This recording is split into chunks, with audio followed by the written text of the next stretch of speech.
Yo, welcome to another episode of the CheckDown. I'm one of your hosts, Smitty. I'm here with the crew. What's good, Pop? How you feeling today? I'm chilling.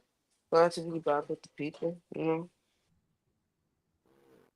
JMIK, what's good with Nothing, man. Just surviving out with this good weather. That's about it. you? You got some good weather today? Yeah, I think it's supposed to be like 80, 82 up here today. Yeah. Sir, what's good with you, man? Ain't shit, bro. So Well, you're a little low. yeah, I'm trying to. My, You under the weather, my good brother? nah, I gotta get a new headset. I think this one about to go on me. So Yeah, man. I'm looking at them right now. I feel that. But obviously, man, the draft has been concluded. This is the second show since the draft, but since then, the Atlanta Falcons and Jeff Albright have been fined for the prank call of Shador Sanders, right? 250,000 to the Falcons, 100,000 to Jeff. Uh, Do y'all think that was like the proper punishment for that, or do you think it was like a little bit overblown? I mean, I think it was proper. I don't really the prank call thing. Not you know, like these guys get prank calls. I've talked to people that have told me that like basketball players be getting these prank calls, and football players. I mean, like it just wasn't. I mean, it just wasn't talked about. I mean, even the 2024 draft, like a couple players got it. They just ain't really talk about it with Shador. They talked about it, but for me, it's like I mean, like you're a DC like an NFL franchise, like I mean, like the NFL gives you licensed material in terms of like a laptop or iPad or like a Microsoft Surface or I mean like whatever I mean things sponsored the league, and so like you're privy to sensitive information, so it's like Right. you have to be able to secure sensitive information. Like we all work somewhere, and I mean the job you work for, they give you sensitive information, and they expect you to control that information. And so that's the biggest thing for me. Like that's why they got fined is because like you can't just have a team, a coach not securing information. His son gets the information and you use the information illegally because I mean it's essentially illegal. Um, and I mean he does what he does. So I mean to me like finding a team $250,000 that ain't really nothing. I mean I mean like the owner worth billions, so that don't mean nothing. Like the coach, he almost makes 2 million, so he getting fined 100K. I mean, if the owner really feel bad, like the owner will just pay it, and I mean, so I mean, the coach don't got to pay it. So Right. I mean, I just think it's a warning for like it's not just for him, but it's for the league in general. The league is telling you that you got to maintain your information better. How you feel, sir? I mean, uh, just this. I don't know, bro. I don't really give a fuck to be honest with you. They just need to tighten up, man. It's the league's fault at the end of the day. They need to have better protocol on shit like this. So, you know, it's no reason why this keeps happening. So they just need to tighten up. So hopefully this isn't an issue next season. So that's it. Because it seemed like a little bit more amplified this year, right? It seemed like more players came out about being prank called about like the situation. Maybe like Mick, you might be right. Like maybe it has happened at a high clip before, but people just wasn't saying that. But I think they got I, to figure out a way to keep it more confidential or something. I don't know.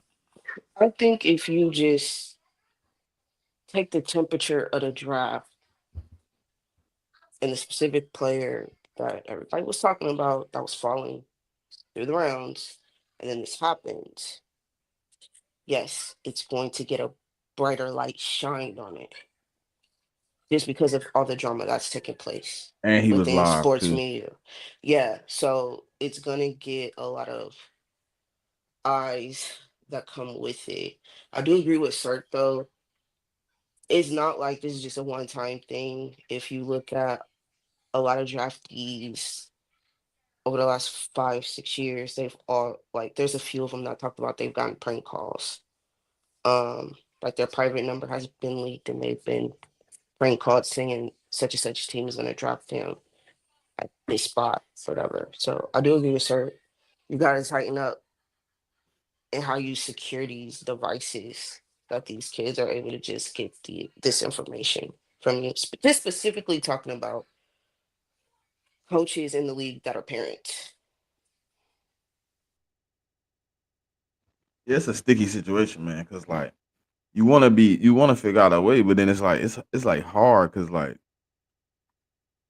you giving out what 32 people plus all the people in the front office. There's multiple people gonna have that number. Like maybe just cut down the hands that touch the numbers. You know what I mean? Like maybe it's just the GMs. You muted, Mick.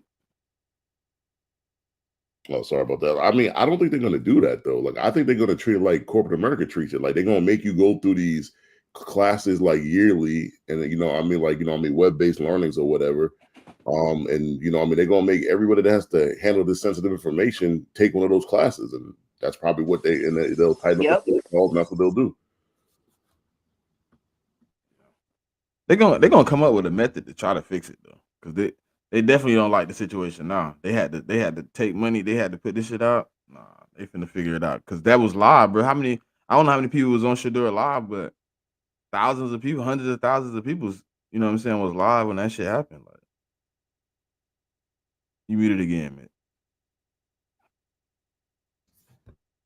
Damn, I ain't even pressed the button. But I mean, I just think it's a bad look for the league. I just think that's what it come down to. Like, I mean, like, I've heard the point of view where like kids, I mean, like they're preparing for this moment their whole life. Like, I mean, all the practices they go to, all the workouts they do from the time that they start playing these sports and up until that day. And so like I'm not a huge Shador fan, but I'm not a huge, Shador hater either. Like I'm kind of indifferent to it. Um, so I don't feel any kind of way, but it's just like, I mean, like the kid worked his whole life to get to this moment. And yeah, his dad is Dion and he's had all the resources, he's had money. But like money don't get you into the weight room and working out at 5 a.m. in the morning. Like that's passion. Like it. And so I mean, like to ruin the kid's day or like the kid's weekend because you're trying to prank call him, like I just think it's kind of fucked up. For me personally. Like, I mean, like you can not like Shador, I mean, but it's still fucked up. And I don't even think they did it out of no hate and shit. I think they did it out of like some I want to go viral or I want to be funny type shit. Yeah, I mean, I guess if you're that age, it's funny if you're 2021. Someone my age, I don't particularly find it that funny at all, to be honest. Yeah, and I'm not gonna lie. A lot of times people use prank. I'm not specific talk about this, but just like people use the word prank as a way to get away with malicious behavior. I really think like to JMIK's point, like, do you know how fucked up that is that you do that to somebody, especially, if they have certain perception about where they should go in the draft and you prank call them? saying Pittsburgh Steelers are going to draft you here at 93. We think you're a valuable asset to our team. We'd like to bring you on and help and see how you can help us build to be in a championship caliber team, right? I'm just saying random ass shit, but that's like fucked up. So that next call gonna be skeptical because now you answering the phone like, man, is this really them? Is this that? Hello, you say you who? Yeah. I had just got a call. You huh? Now you like, dang, was the first call real? Was this call real? Like now you confused, man. Nah, I had watched like the Raw Room. Them boys kind of explaining like, you got to answer every call. So now every time he answered his phone, he probably like, dang, is this really them? Because the last one wasn't it. Yeah, I mean it's a slippery slope, man. It's like, but I mean, only thing I can say to that is like if a team, if the team is really like the GM and the coach is really calling you, there's not much you can say on that phone, but it's not gonna get them to draft you though. That's the one thing I could say because at that point they know they're gonna take you. I mean, it's pretty out at that point, but I mean, but I get what you're saying, Smitty. It's like, yeah, like you gonna second guess from here on in. You know, a kid get a call on that day, he gonna be trying to screen it to make sure that the call is real. So yeah, I mean, they call block too. So that's the funny thing. Well, yeah. So like, yeah, it happened. It happened to Cooper last year. Like Cooper the Gym. Yeah. And I just feel bad for them because, like I said, like you work, you know, it's tireless what they do, the workouts they do, the high school practices, the college practices, you know, I mean, like, I'm not sure if dudes do 2 a days anymore because when I was playing, we did 2 a days, stuff like that. Like it's just like it's a lot of time and work that go into getting to that moment. And so to do that to a kid, and you know, I mean, these ain't like 25. These kids. Did Shador say something about it? He had something to say about it.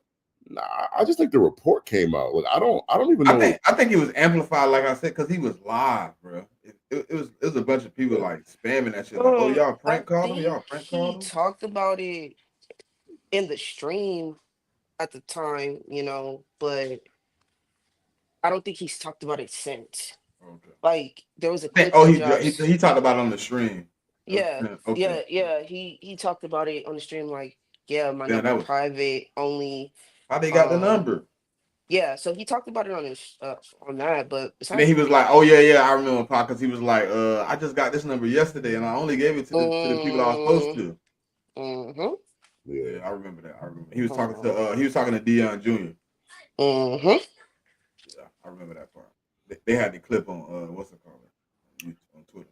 Yeah, but I think the next day after he got drafted, he was working out and doing everything he was supposed to do. So I mean, for the people that like love Shador, the people that hate him, like, you know, I mean, like I said, I'm indifferent. Like, if you know, I mean, I hope the like I don't want none of these draft picks to be bad or be flame outs. Like, you don't really want that. I mean, like that's what you're gonna get though. Like everybody not gonna pan out.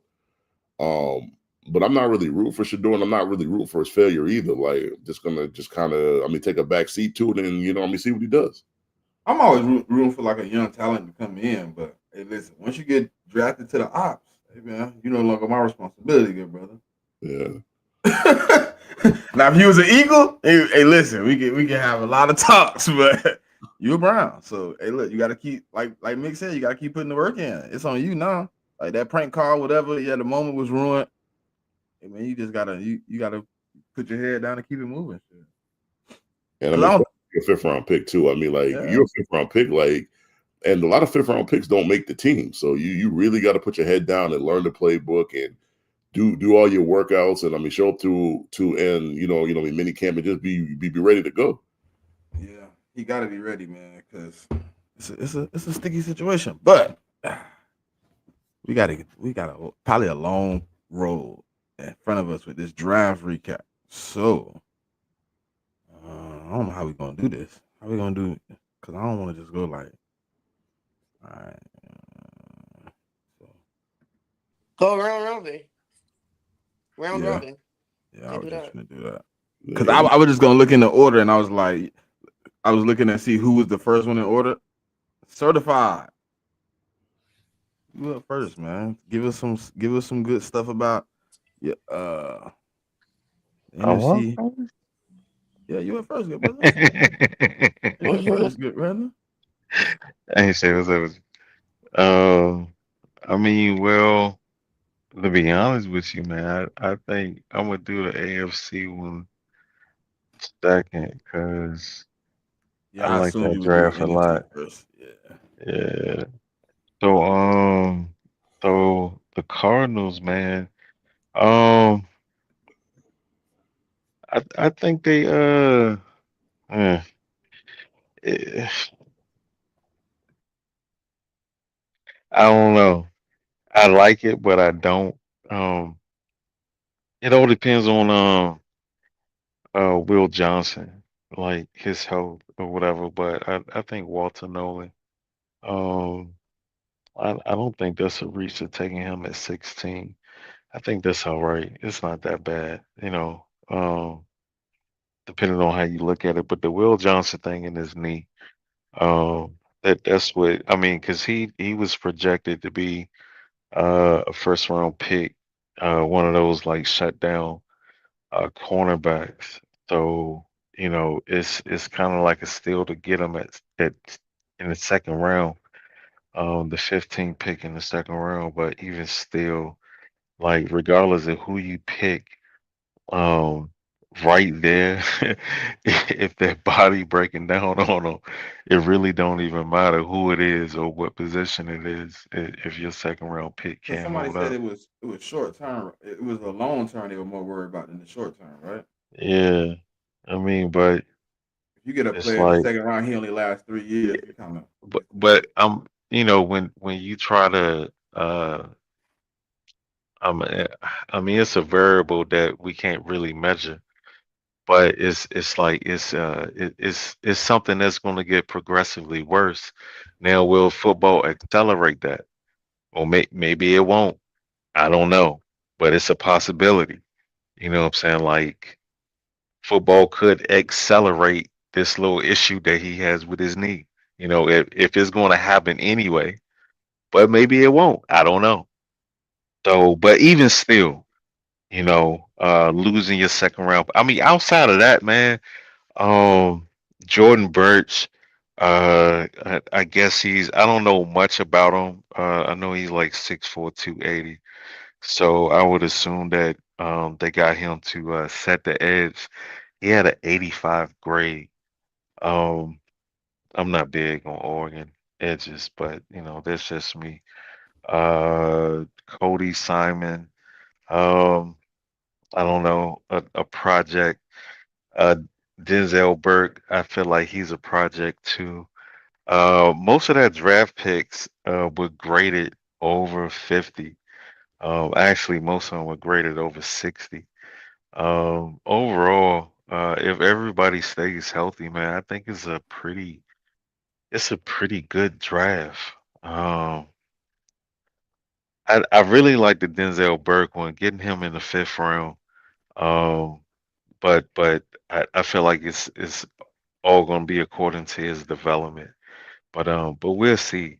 But the Will Johnson pick, that's the real determining factor on how this draft is going to pan out for them, in my opinion. So I give it like um I give it a B, uh possible A minus. okay. Would you say Arizona? I don't even know how to say it. Did they win the draft in your division?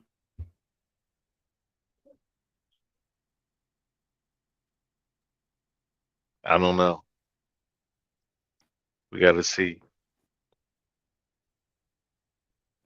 Um, I don't even. Oh, it's the head coach. The head coach is he was the Oh, defense coordinator with Philly, right?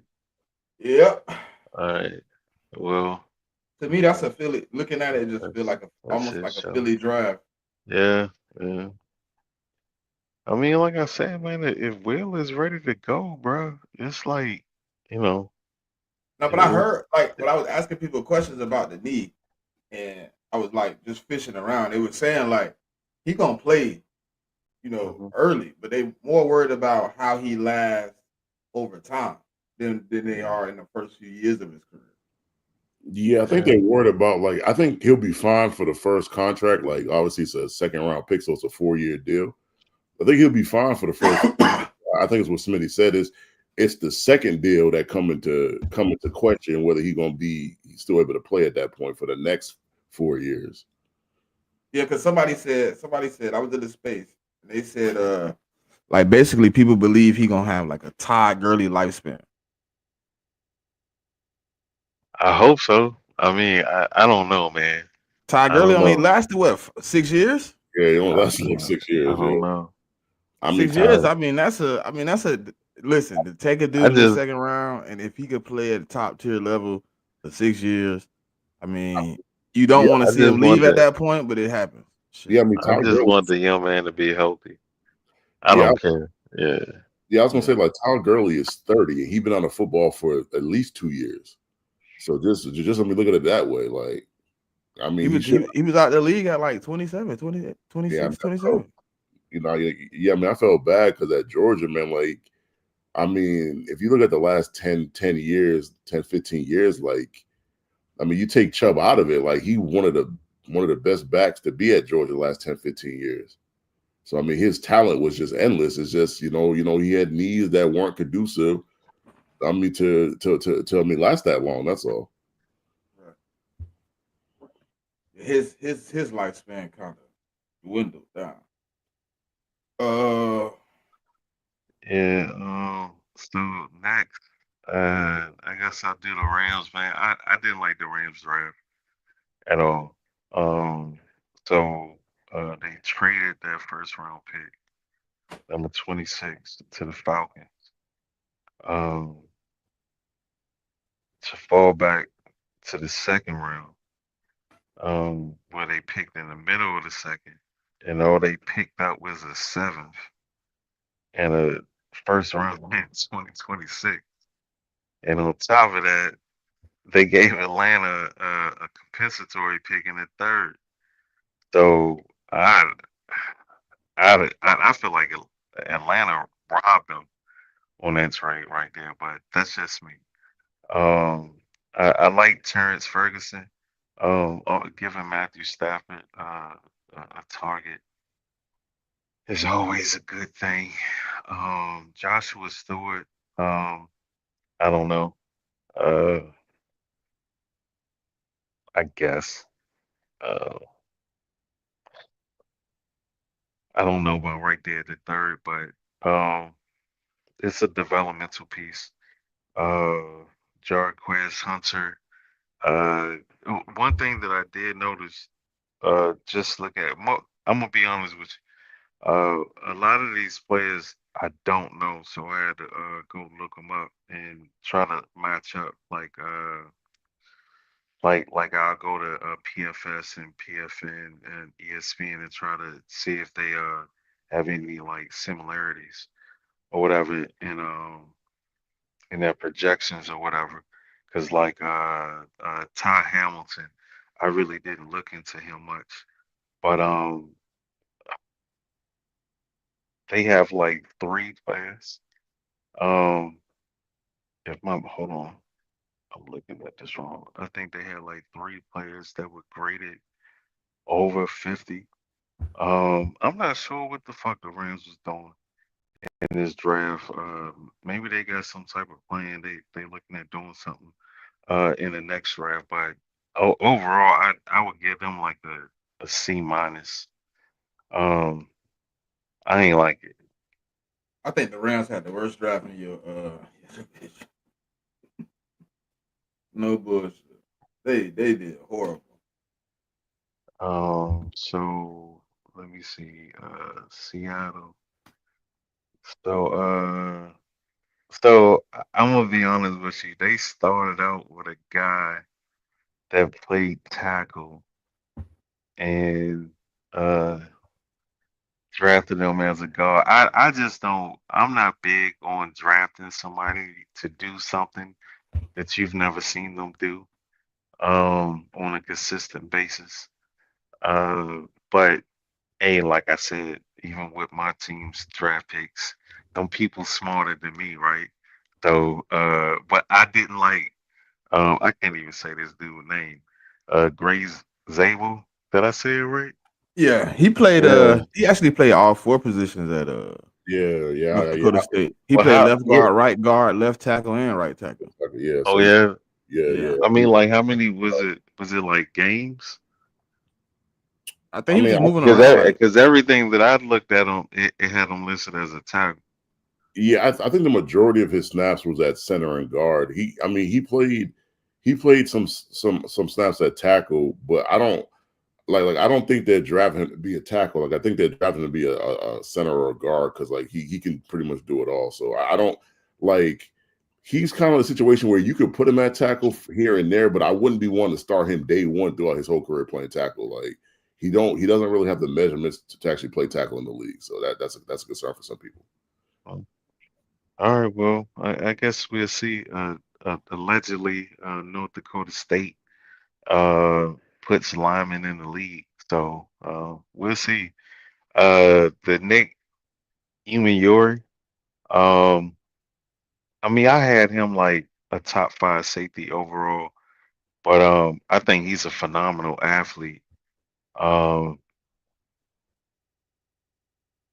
my question is like between the ears, like him diagnosing plays and like actually trusting what he sees, because things are going to be a whole lot faster in the NFL than what it was in the SEC. I mean, I understand that the SEC may be the supreme or premium conference or whatever, but it's not the NFL.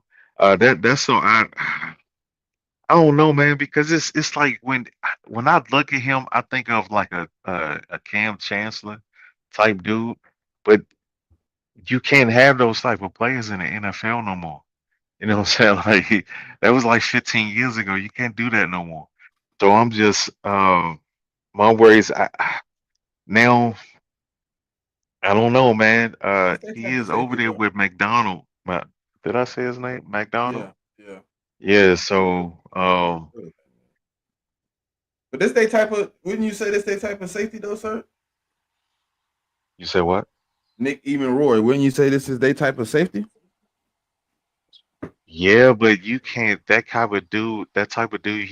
You can't have it. Somebody that's going around just hitting people. You can't do that no more. Yeah, but to me, Nick is more than just like a kind of hitting safety, like a Cam Chancellor, or I mean, even if me bring it back in the data, like I mean, like Atwater, like I guys like that. Like he I can knock think you he's a off. really athletic box safety. A really fast athletic box safety. No, I don't think he's a box safety. I mean, he's shown traits that he can cover. I mean his instincts aren't like Xavier Watt or like Malachi Starr. Like his instincts aren't like theirs, but I think he has good instincts. Like I think he's pretty versatile as a center. I mean, not a center, but a safety. Um, I'm not sure I would ever play it. Like the thing about Malachi is like you could play Malachi at the nickel, you could play him at the strong or the free. I mean, Malachi could do it all. And I feel like Nick can too. I just don't feel like their levels are the same. That's all I'm gonna say. For But me, Nick Mm. hesitates too much in his play. Like he just doesn't go. He like yeah. guesses, which causes him to be a little slow to react. Um, and I think that's something that you could potentially coach out of a player. That's my only question mark with him. Is just you hesitate. Just go. If you see it, go. I mean, maybe if you Especially watch what your eyes see. film and stuff, like I mean, like maybe that's part of it. I mean, maybe if he, like becomes a film room junkie, then maybe Hmm. that might help him out. But I mean, to speak on what we said earlier, like to me, when I look at Seattle's draft, this looked like a Ravens draft. I'm just be honest with you. Like I mean, like there's a lot of players that I could see the Ravens drafting. So Yeah. I like that they picked up the tight end out of Miami with that next pick, and then Jalen Milrow in the third. That's definitely a project. I mean it's like I see the potential in both of the picks with Zabel and Eamon Yori. I see it, but I also see how that shit can go left. Um, I love the Torrey Horton pick. for sure. Mm-hmm. Um, the Anademia Martinez, I like that one. I was hoping we was gonna pick them up, and then they invested in the offensive line uh in back-to-back rounds in the sixth and the seventh, high picks in both rounds actually. Overall, I feel like they did pretty good. Um, because they haven't been doing pretty good. But I give them like a B. Hey, I think something funny too, right? They did like a counter. I felt like they did a counter pick. So like they took Elijah Arroyo, who isn't great at blocking, right? And then in the fifth round, they took Robbie Ott. His biggest attribute is blocking. That boy like an extended tackle. I was like, oh shit. I was like, all right, yeah. They brought them in like, hey, we're gonna pair y'all up. Oh, When y'all can oh come in the yeah. game. You could be the blocker, and you could be the receiver. He chunky little 280, ain't he? God Yeah, dang. Man, that I mean, boy. the Eagles use all their picks too. Like they picked 11 players. Yeah, they sure fucked in. Yeah. I mean, but they got a lot of needs on that team. I mean, like they traded away Yeah. their quarterback, their wide receiver, so I mean, they got extra picks from that, and on day two. Yeah, I mean, for the most part, like I mean, I kind of like what they did. I mean, to me, I mean, Ricky White is a guy that I mean, like a lot of people on Twitter loved. I mean, I think he can be a competent wide receiver, but he's a seventh round pick, so he's really not guaranteed nothing. So Right. Yeah. I see how they try to they whiffed a few times on the offensive line. And I see that was a priority. And I think they're gonna try to run the ball a lot. So because I don't know, bro. Did they sign anybody? Because I know DK and what's my man, the little short dude? Tyler Lockett, Yeah, They Lockett. They got both Cup. gone. They got Cup. They got Cup. Yeah. yeah, I They mean, they got got cut. Cup, and then like at the running back, like they're keeping both of their running back. Like Charbonnet's coming back. Yeah. And what's the other dude's name? Yeah, Walker. Walker. Yeah, Kenneth Walker. he's coming back, and then you add, I Mm. mean, Martinez to the room. So I mean, you got three guys in the room, and I mean, like they're kind of protecting themselves because one of those guys always gets hurt. Two and a half. So Yeah. yeah, so I think I I mean, don't like know. yeah, I mean Martinez. I thought he was gonna go earlier than the seventh. Like I thought he was a good talent at running back, but I mean maybe the 40 time kind of killed his stock a little bit. So All right, sir. Uh, It's yeah, you know who on the clock there, brother? so uh, I was on record as saying that I didn't care what we drafted as long as it wasn't an edge, and we drafted an edge. So I was upset, but um, after looking at it and uh further evaluation, I'm okay with it. I'm not gonna say I like it, but it is what it is. Uh, even in the second round, I wanted Darius um from Toledo, but they went with Alfred Collins, and they not that far off from each other, so I'm okay now. Now in the third round with Nick Martin, it was a few guys on the board that I felt like were better fits at linebacker. I felt like that was kind of a reach until I kind of looked into him. He's a pretty good football player. He just got hurt early in the season last year. Um, the Upton joint kind of threw me off a little bit because I could have swore like R.J. Mickens was still on the board, or who else? I think Malachi Moore was still. It was a few motherfuckers on the board that I felt like we could have drafted, but they really like this kid, man. Like he's really fast and twitchy, but he's like 5'11", I think. Like he's kind of short, but you know, hey man, Robert Sala is a lot smarter than I am. So I like the CJ West pick a lot. He can play nose tackle. Um, and then the rest of them, I really don't even know these people, to be honest with you. I had to look them up, but they was mostly like Shanahan type dudes or whatever. I see the emphasis is on usually I don't know, man.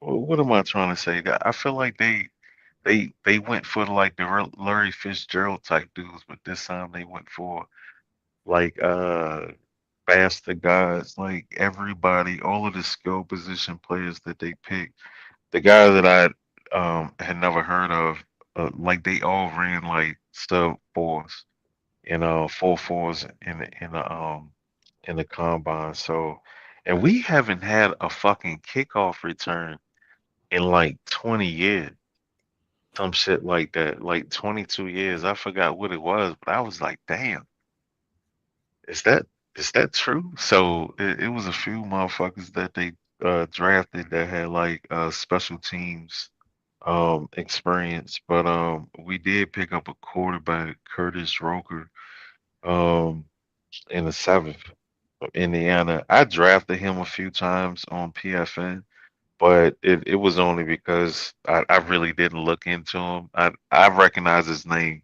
but I really don't know nothing about dude like that. But overall, I'll give it like a B. Um,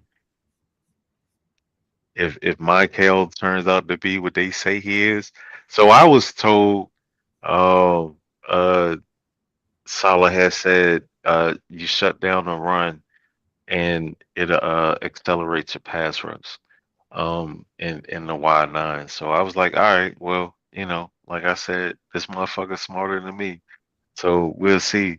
But like I said, I did like Darius over Alfred. So um I don't know. It has a possibility to be an A, but I give it a B. Mm-hmm. All right, who you going with first, JMIK? I could talk about the NFC's North first. All right. Um, so I'm gonna start that off with Chicago. Really love what Chicago did, man. Going into the draft, I mean, like on all the shows we had, I told you that I thought Colston Loveland was tight end one, and I'm standing by that. They got him at 10. I didn't see the first tight end going off the board at 10, but I mean, I still think it's a good pick. I mean, like you team him up with Cole Kmet, and then you got a real good combination for like a 12 personnel. I mean, for that team. And so I think what they added in the offseason via trade and via signing, like they I mean showed up the inside of their line in terms of the center guard combination. So you couple that with Loveland, and like I think a misconception about Loveland is that I mean he's a receiving tight end, but he can also block. Like I think a lot of people don't think he can block, but he actually can. And I mean, like I think like for some people his stock fell because he didn't have the most production at Michigan last year, but that's because the quarterback situation might have been one of the worst in the country. So I mean, then they followed up with I mean drafting Luther Burton at the 7th pick in the second round, which I mean like I mean Luther, a lot of people had him as a first round pick. So they got a lot of value in that pick. I mean, because in that round, I think Higgins went to the Texans earlier in that round. So I think he was the next receiver taken in the second round. So I thought it was the second receiver taken. So I also thought that was a good pick. Then they drafted with their second round pick. They drafted Ozzie Trapolio from BC. A lot of people love him as either a tackle or a guard. He'll give them depth at that position. And then they drafted Shamar Turner. Shamar Turner to me is like a 50-50 proposition, right? 50% of people love Shamar Turner, and the other 50% really don't like him that much. And I think the people that don't like him, it's because of his sack production was so low. And I think from the other side of it, the 50% of people that do like him is because what Tracy offers you. And the thing is, like, you got to understand, like Texas A&M asked their edges and their D tackles to do a certain thing. And so like what they were asking him to do was not necessarily get a lot of pressure on the quarterback or exclusively rush the quarterback. And the film I watched on Turner, I think he's best suited to be a defensive tackle. I don't think he's best suited to be an edge at all. And I think if you put him at D tackle, I think he can be really good at that. Edge, I'm just not sure you're going to get the sack reduction that you're gonna want from that position. I mean, and they had a couple other picks. They picked up the Rutgers running back, which a lot of people liked as well. I mean, I think the Bears had a really good draft. They addressed most of their needs. I think the only need that they didn't address was edge. So they're gonna have to find a way to generate pass rush, but you know, I mean, like their needs were at running back, wide receiver, corner, and DT, and then they filled all those needs. So I'd probably give them an A-. And you know, like I mean, for the picks they had and the draft picks that they made, I felt like they did a really good job. Yeah, I mean, I think Chicago really came out running, man. You know, Colston, Luther, Ozzie, Shamar Turner 50-50 on, but I think he has a lot of upside. Didn't he say something I heard somebody say like they made him gain weight and now like he came in, he dropped the weight or something like that. Yeah, I think when he played, like I think his playing weight was 290, but then when he went to the combine, he weighed less than that, I believe. So I mean, he's a big guy. Like he you know, in college they listed him at 6'3", 290, so he's not a small guy. So I think Chicago hit, man. Like they came in on the ground running. I would ask you this: did they win? Did they win? Conference? No, you yeah, I mean, going through the NFC, I'll go through all the 4 teams first, and then I'll tell you who I thought, and I mean, won the draft after that. So I guess we could move on to Green Bay. Green Bay had an eventful draft, man. First round, they took a wide receiver. Like a lot of the Green Bay fans feel like they got a bunch of 2s and 3s on that team. So they decided to draft Matthew Golden out of Texas, who has a lot of potential, got a lot of speed. Another 2 or 3. Yeah, I mean, I'm not a big Matthew Golden fan. I'm not gonna lie to the people, man. Like, I mean, not to say he's gonna be a bad wide receiver in the NFL. I just don't think. I think they think he could be their one of their X, and I don't think he's that kind of guy. To me, I mean, he's a really speedy guy. Like, and I'm just not sure about him in the intermediate and the short game. I mean, he's got enough speed to get the separation that it's going to take to get open. Just gonna have to see how that goes. And then in the 3rd round, they drafted another wide receiver, Savion Williams. Not a big Savion fan because, like, truth be told, I'm not big on guys that are body catchers. Like, I'm not big on that. And I mean, Savion does not catch with his hands enough for me. Not to say he can't be productive, but I just, you know, I mean, the problem when you get in the NFL, you become a body catcher is just the fact that, you know, I mean, a lot of guys don't get a lot of separation. And so, and you know, I mean, so when you're going up for 50-50 balls and I mean, things of that nature, like, I need you to catch with your hands. And I mean, so if you let the ball get into your body, I mean, like you know, I mean, like you're giving the defense a chance to deflect the ball from you, or you just flat out don't catch the ball. Like that's just kind of that's kind of what happens. With their next pick, they drafted Baron Sorrell out of Texas. He's an edge. I mean, I think he's a solid player. He's a little bit on the lighter side for an edge. I think he's around 250. I mean, he does have potential. You kind of just got to get it out of get it out of him. I mean, pretty much. So I didn't see it as a bad pick. I saw it as a pretty good pick. They drafted my boy out of Georgia, Warren Brinson. I think Warren Brinson's a really solid player. He's a really solid DT. You know, I mean, he's not gonna, he'll give you a couple flashes on tape. And you know, I mean, so I'm like, he really knows how to shed blocks and I mean things of that nature. So I think it'll be good for them. And you know, I mean, like Green Bay already has a pretty good defensive line, so I think he's just going to add to that. And I mean, that was the draft as a whole. I mean, I thought the draft as a whole was, I mean, it was okay. Like I'll give them a B for that draft. I don't think it was anything extraordinary, and I don't think it was terrible either. So I think they had some needs, right? They wanted the wide receiver one pretty bad. Yep. Just so happens that whoever evaluates talent keeps picking 2s and 3s. It happens like that. That was like that, man. They picked another 2, another 3, like another slot, another. You know what I mean? He gonna get open, but I don't think he X. I don't unless they might get. I mean, maybe they turn him into X. Maybe, you know what I mean? Maybe they ask him to put on a couple pounds. I mean, what he is about I think it's like 190. Maybe they asked him to put on 10. I mean, maybe I don't know. I don't know how that affects speed though.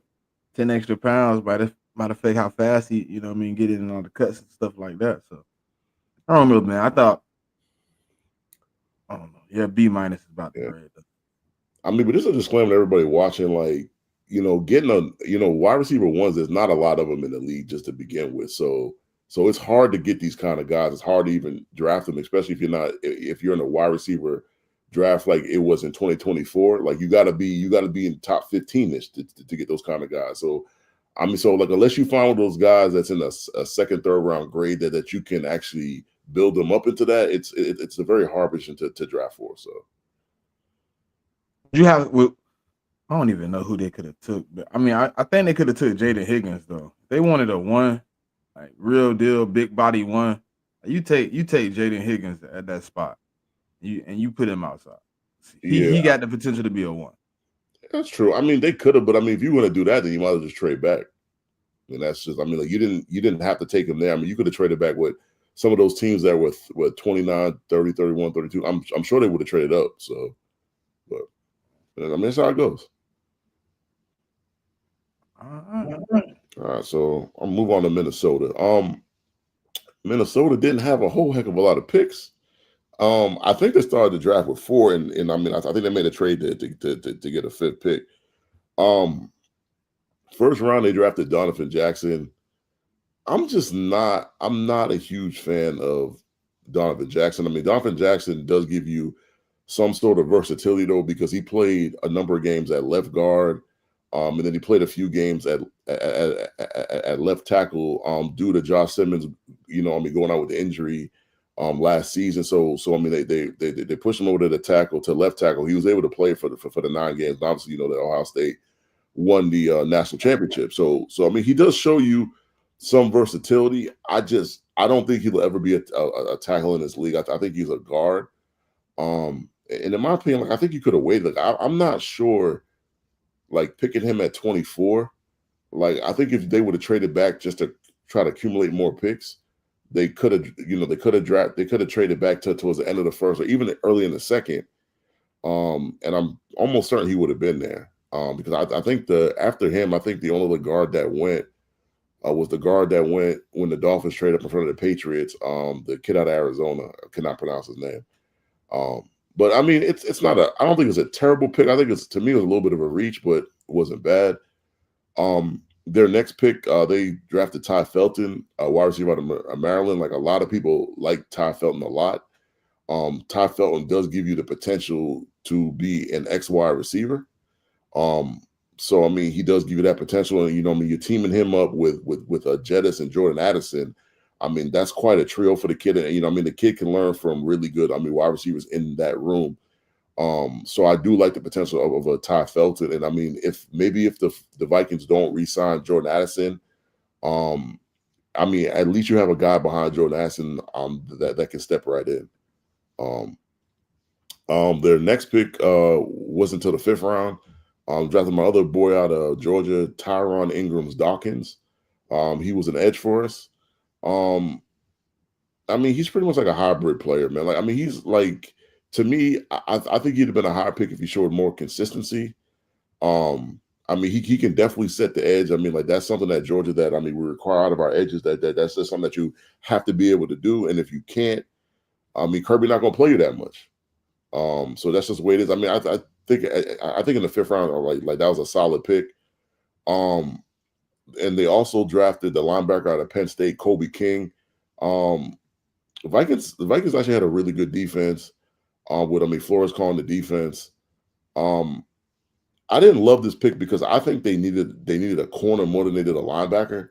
Corner they had a definite need. And they didn't really address it in the draft, which I kind of had an issue with. And then their last pick, they drafted Galvin Bartholomew, who was a tight end of Pittsburgh. I mean, he's a pretty good route runner. And I mean, like he knows how to find the pockets and zone. So I mean, like they got another good tight end. They can match him up with Hawkinson, and they got a good pair there. To me, the Vikings, like I'd have to give them like a C+ or a B-. just for the simple fact that they didn't draft a corner or a safety, and like in their defensive backfield, they kind of needed to add depth to those positions, and they just didn't do it. I mean, I like I like the Ty Felton pick. I actually like the Pittsburgh out of tight end too, pick 2, but the players they drafted are fine. It's just they didn't address the needs, and so I mean, when I look at drafts, I mean, like it's not just who you pick, but it's the needs that you're trying to fill. And they just didn't fill those needs. In my opinion.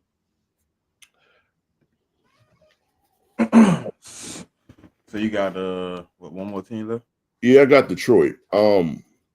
Detroit. This was a really Detroit draft, man. Like, I mean, if you've been watching how they've been drafting the last couple of years, they didn't stray away from their approach. First round, they drafted Tyleik Williams, DT out of Ohio State. He's a really good run stopper. Detroit had, they had issues stopping the run last year.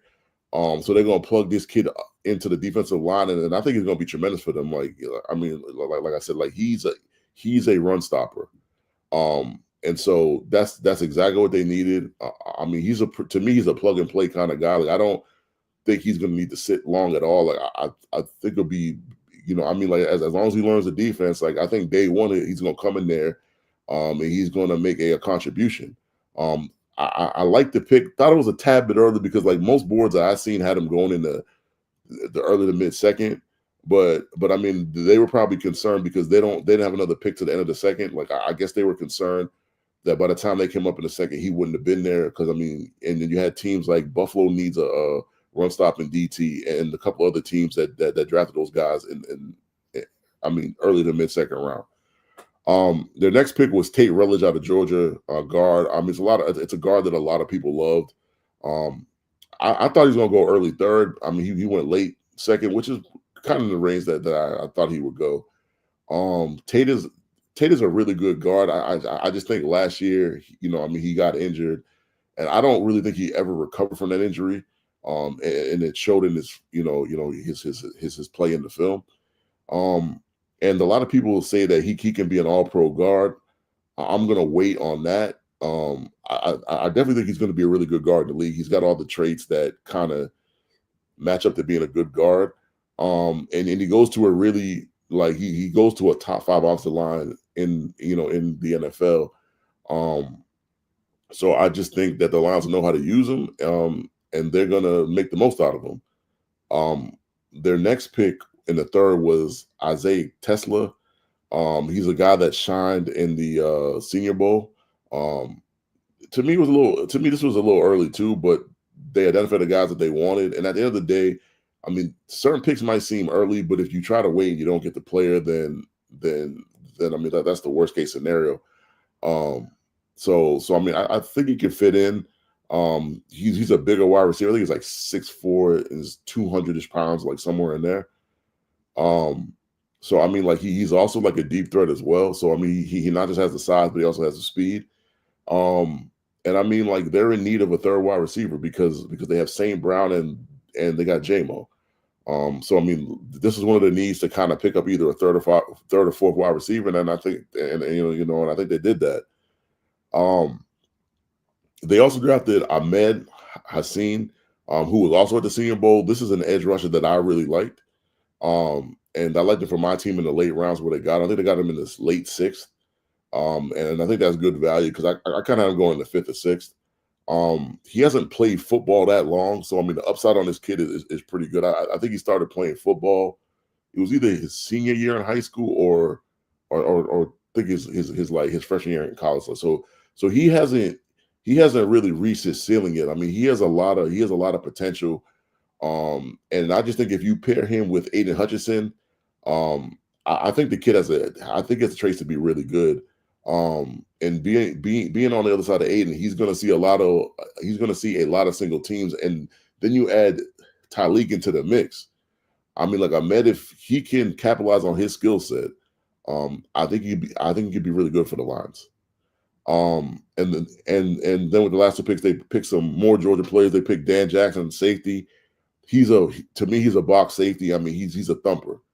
You know what I mean? And for Georgia last year, like he made plays when that defense needed him to make plays. Whether that was, pass deflections, fumbles, hard hits. I mean, he's gonna give you his all. I mean, to me, he's a like he's a Detroit style player. Like I mean, like he fits the mold of that defense to a T.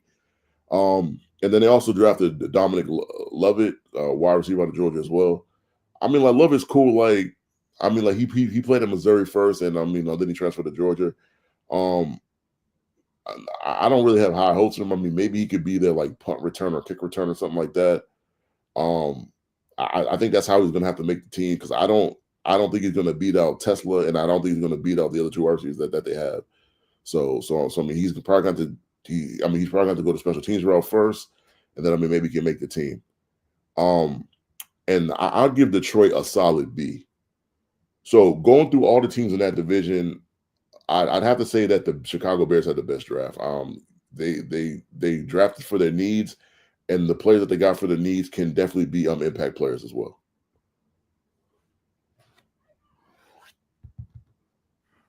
Pop, you want me to go first, or you want to go first? How you want to do it? I don't care. I'll take first then. All right, I'll start with Dallas. Sheesh. I think Dallas came into this draft with some holes, right? I think they should have addressed receiver, which they didn't address in this draft. But they did address, what I thought their major need was O-line. They brought in Tyler Booker from Alabama at the 12th overall pick. I think I don't know, like, because people saying like his draft stock was raising, he was kind of moving up on the charts. But I just don't know if he would have been took if they would have moved back or not. I think they could have gained some capital if that was the guy they wanted to go with. But I think he fits into the mold of what Dallas likes as an offensive lineman.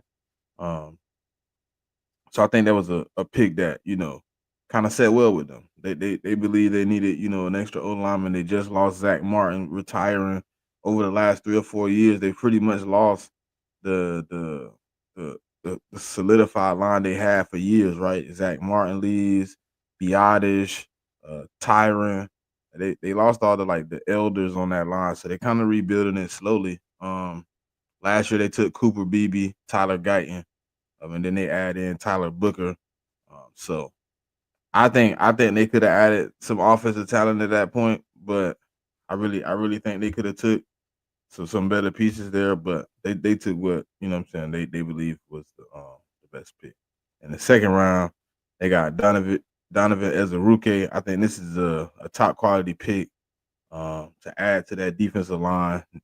I think Michael Parsons obviously needs some help with D-Law leaving and going to Seattle. Um, I think it was a good pick for them because I think if you want to say Donovan Ezeuruke was probably a first round talent that they were able to get in the second round. Um, he adds to that front seven, which they direly need help on too, man. I think they got a lot of needs, but I think that's a nice pick. I like the Siobhan Ravel pick. I think he definitely feels the need with Deron Bland going into the last year of his contract. And you also need some cornerback help. I mean, it's possible, if I'm not mistaken, Deron Bland was a nickel corner before he moved outside. So maybe Siobhan comes in and you can move him back inside and put Siobhan outside at, depending on how he healed from the injury. The next guy they had in the fifth round was Jaden Blue, running back, Texas. He's a speedster guy, man. He's a gadget guy. He can do all the cleanup stuff on third down. He could kick return. He could punt return.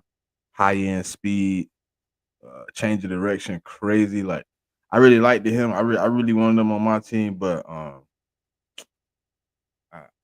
now when they got down to I don't know. I really felt like it just started kind of reaching for guys.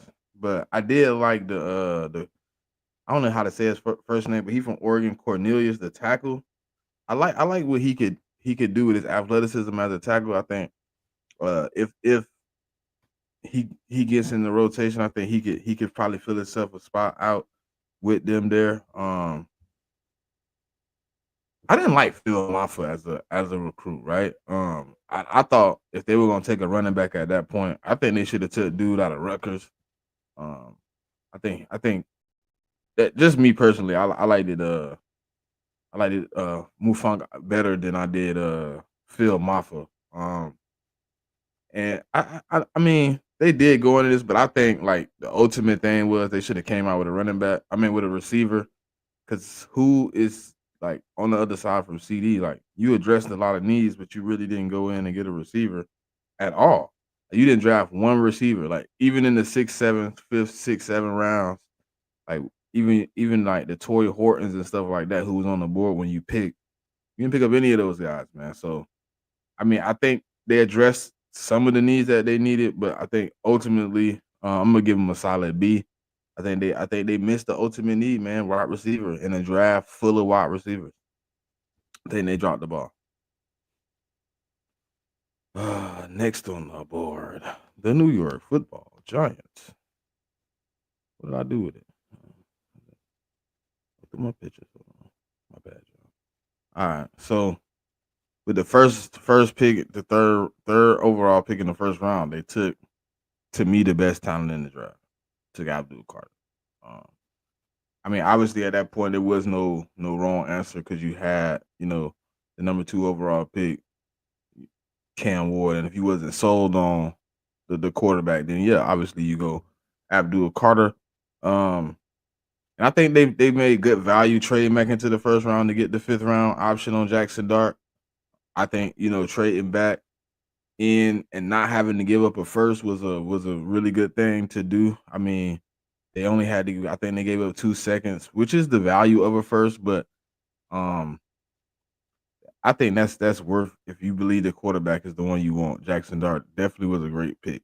Um, I think the highest value pick they had was Darius Alexander in the third, because I definitely had him going somewhere mid second to be there in the third, top of the third, to pair him with uh Sexy Dexy and that Abdul Carter and Kavon Thibodeau and Brian Burns. Like you really just put together your old school type of defense that you like to run that got you 2 championships. I think they working to get back to those old days and old ways where they defensive line leads the defense, and I think with they first round and their third round pick they were able to solidify that. I'm not sure about Cam Scatterboo. Like I know he had a magical run this last year in college or whatever. He's been pretty consistent as a running back, but I just don't know. Like I think all the things say he could be good, um, but we're gonna figure it out. I just that 40 time really threw me a little bit too. Like I was like, Jesus, is he really like that slow? But I think he'll be all right at the next level. They need to address some of that offensive line and make sure that's okay. But they did that in the next pick with Marcus Mimbu out of Purdue. I know a lot of people had him a little bit higher on their draft boards. He ended up falling into the 5th round. They picked him up effortlessly. Um, I liked it. I liked the last pick in the draft. I like Corey Black out of Oklahoma State. I think he has some upside. I think he's like JMIK said with the guy out of Georgia. He gonna probably have to go the hard route. He probably gonna have to come through special teams. He gonna have to put the work in out there. He gonna have to fly down the field, do all the dirty work to make sure things pan out. But I think ultimately, I like they draft. I'm gonna give the Giants. Um, I'm gonna give them an A, man. I'm gonna give them an A. I think they addressed everything they needed to address. Outside of probably linebacker, but I think the way they're gonna play with that front 7, I think a couple of those guys that they brought in, even maybe Abdul Carter, you're gonna use him sometimes standing up. I just think they're gonna do a little rotation in that field. All right. The Commanders came in light, but I think they hit, man. I think they hit on they early draft picks. They took Josh Connolly at 29, who I think should have probably been higher on people's draft boards for what he was able to do at Oregon, man, as a tackle. He to me is I don't know if I want to say he the best tackle, but he should have been at least considered as a top 2 or 3 tackle in this draft, man. He does all things. He does all the things well. Like we were talking about offensive line play, like on the backside, you know, probably probably being able to set the edge and pick up blitzes and analyze what's going on. I seen him do a lot of that at Oregon for Dylan Gabriel last year, like really making sure he stayed clean, stayed safe. And in the run game, he can get out. He can get out in the open field. He has enough athleticism to get to the second level, to really clean things up on the linebackers. And if you really probably in the NFL, if you need him to, he probably can get out there and get to the third level, with a little work. I like the Josh Connolly pick because they definitely need some offensive line help with the Commanders because last year that offensive line was very, very bad.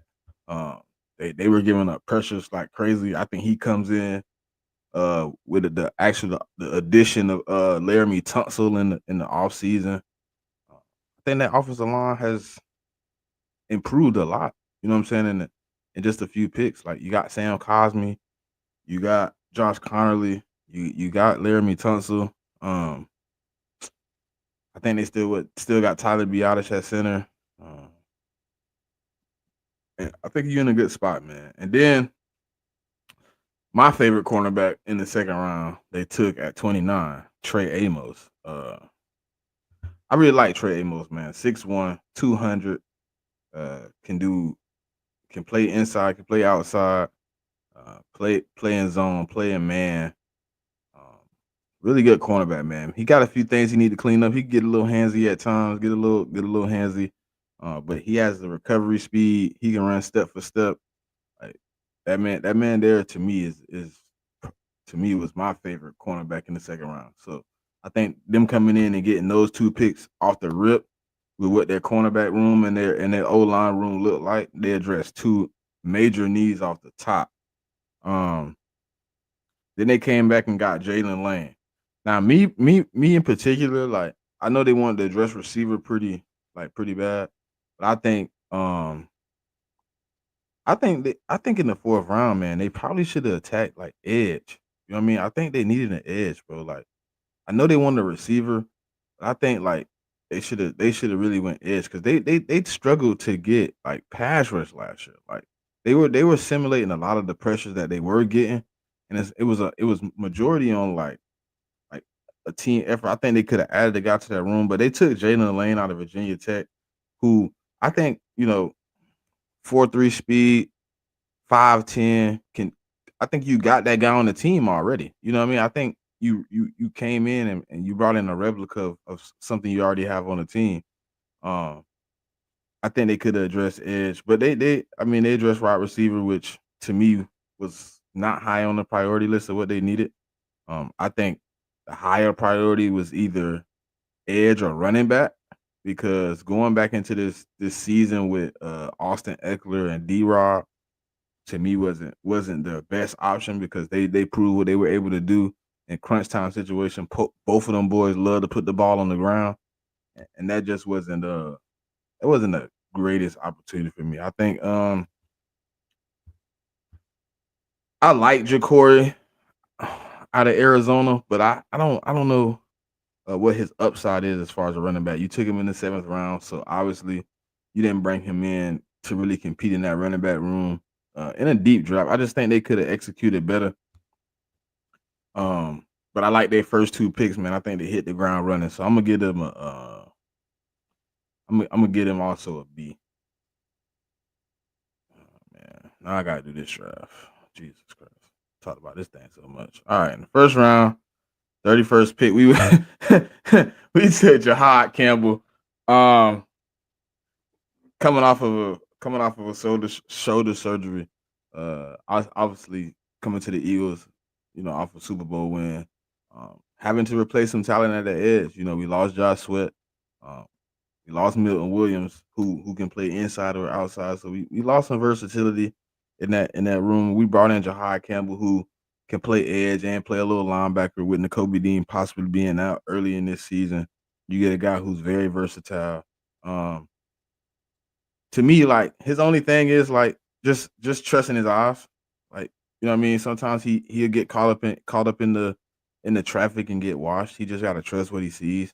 You know, man, just get to the ball. I know, but I know he's like new to the linebacker, so the things he shows, you can tell he's kind of still learning the position, diagnosing from that angle. That you know what I mean.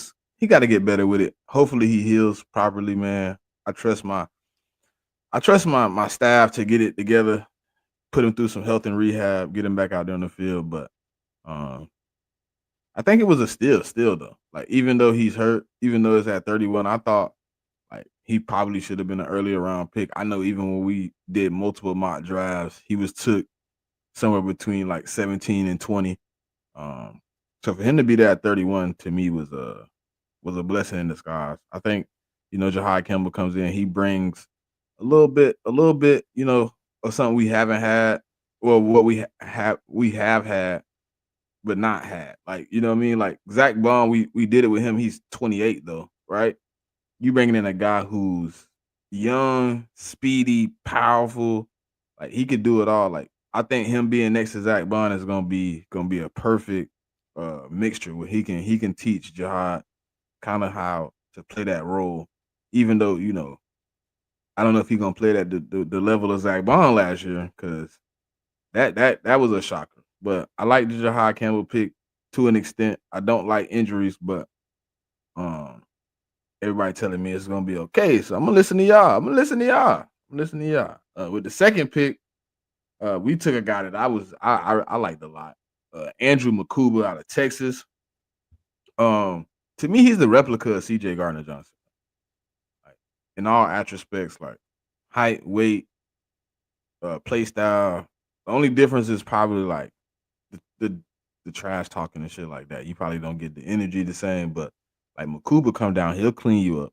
You know what I mean? He'll play he can get out there and play in the open field and be the high man in space. He can come and play a little slot. I think he can do pretty much the same thing we just kind of got rid of in CJ Gardner Johnson. I think he's the exact like I actually seen a chart where they had arm weight, height, all that next to each other, and they were just like a little bit here off, a little bit there off, but they pretty much a replica of each other. I like the Andrew Makuba pick coming in, working with our staff and getting a little better. Um, the next guy, Ty Robinson, man, I think he could play all five positions on the D line, from one tech to all the way down to the five. I think he probably could even play a little edge if you need him to at times. Um, But I think I like what we did with that. With losing Milton Williams, man, you trying to get somebody here who can rush the quarterback. I know Ty Robinson isn't the greatest in the run stopping, but he can get at the quarterback. He can get there.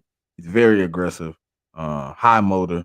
I think him coming in, being able to kind of sit back in that room behind Jordan Davis, Jalen Carter, Moro Jomo, and get some reps, next to a guy like Jalen Carter, creating one-on-ones. I think he's a nice pickup.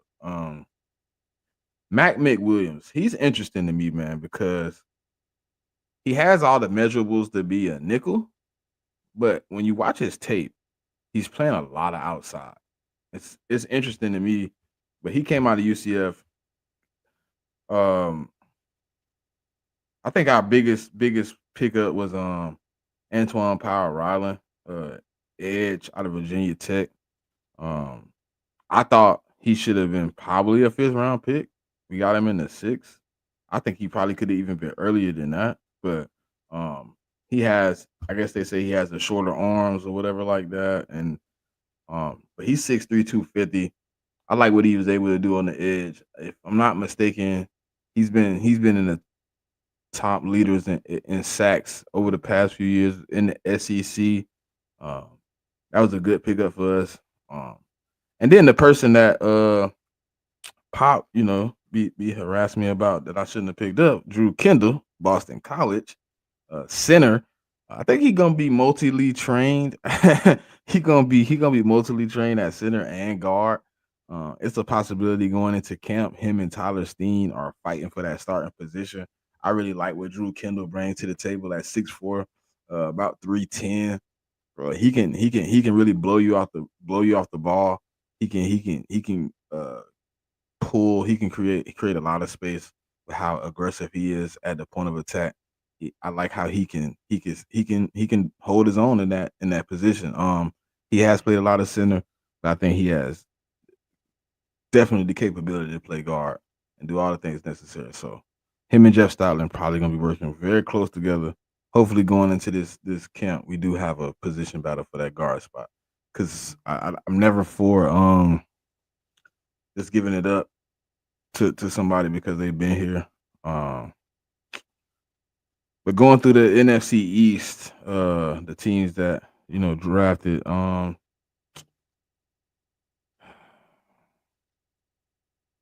would say I'm a I know my fan base is gonna be like, we won the draft, but I'm gonna give it to the Giants, man. I think if anybody covered like the bases and was able to really go in the draft and hit on a few pieces that they need direly, I think what I'm saying.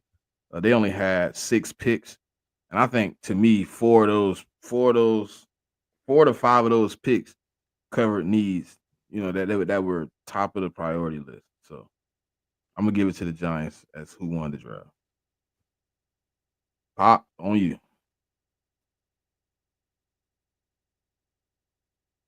All right, I'm gonna start with the AFC South. Um, I'll just kick it off with the fourth place team, the Titans. The Titans had a really, to me, quiet draft. And I thought they picked up a lot of value players for the team. In the wide receiver position, you were able to get Dyke. You were able to get Dyke in the fourth, and then also in the same fourth round, you were able to get Alec Amore out of Stanford to help boost that wide receiver room. I think is really lacking depth, in my opinion, outside of Ridley and Lockett, who I think is kind of at the end of his tenure.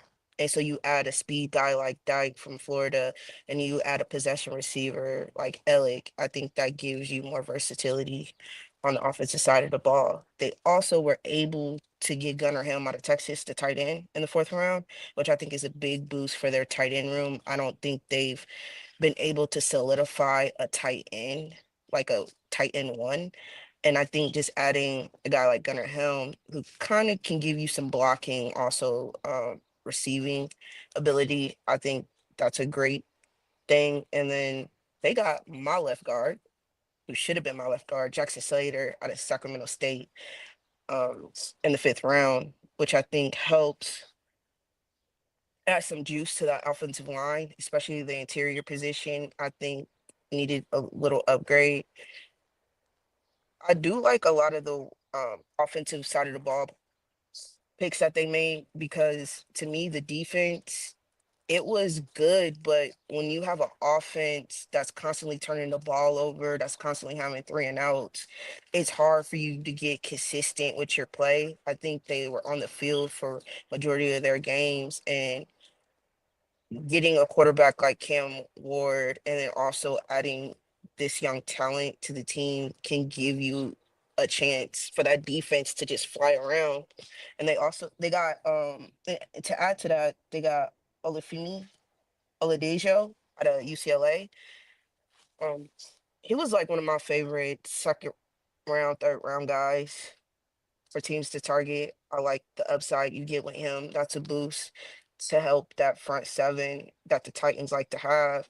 And then they got Kevin Winston Jr., the safety out of Penn State.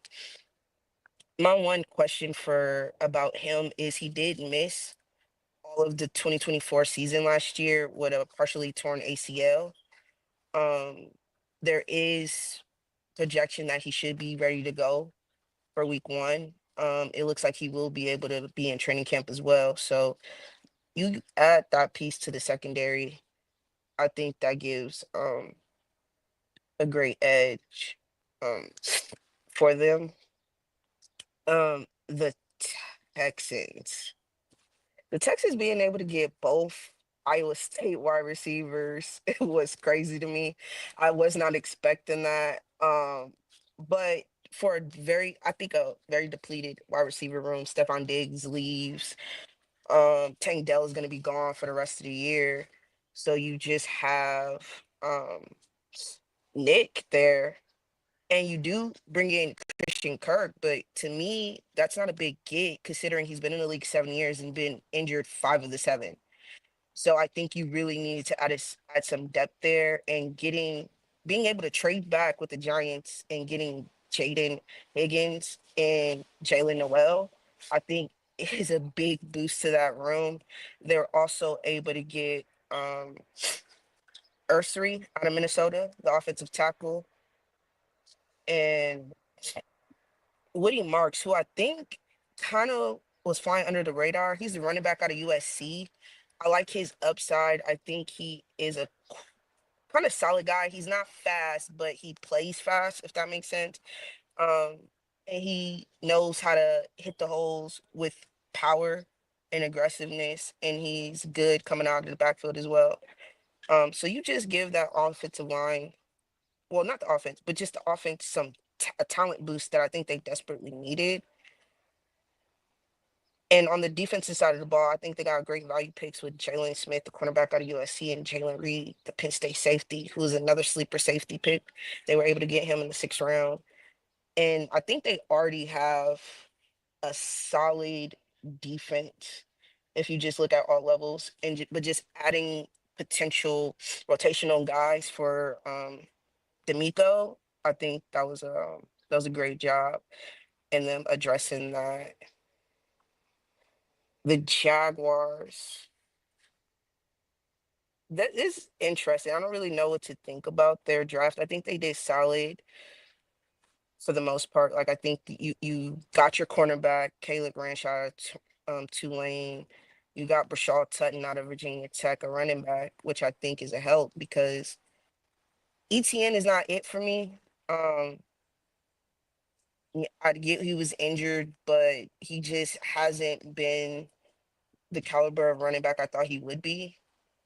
Tanks Bisbee with the Jaguars has been good, but I feel like adding Tutton just gives them another player to throw into that running back rotation. They got Jack Kaiser out of Notre Dame and Jalen McLeod out of Auburn, 2 linebackers, I think have good upside with the coaching.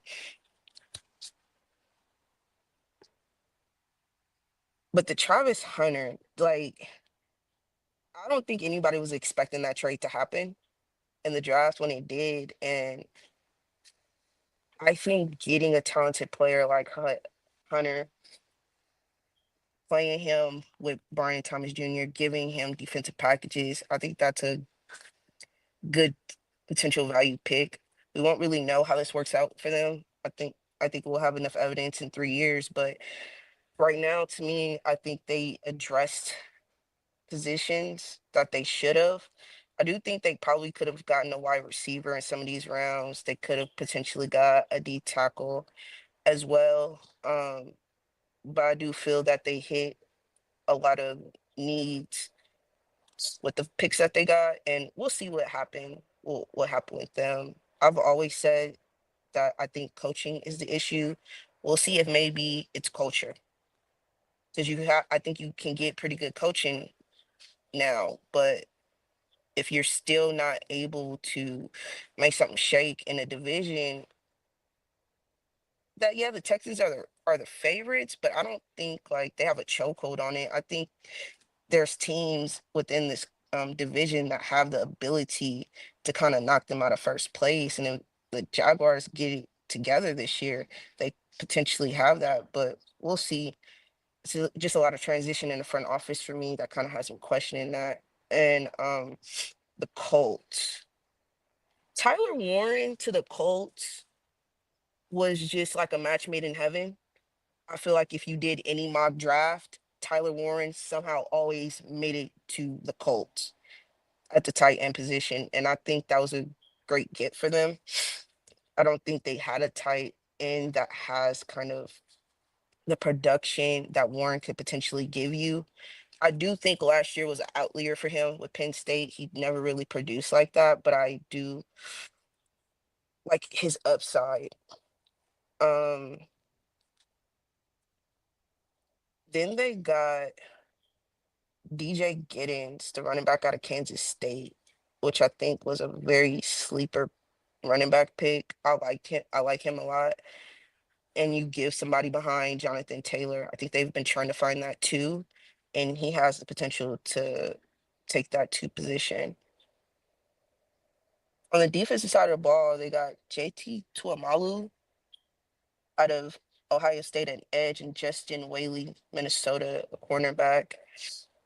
I'm not really familiar with Whaley, but I do know he does have good ball skills. He can be a ball hawk. He trucks the ball well.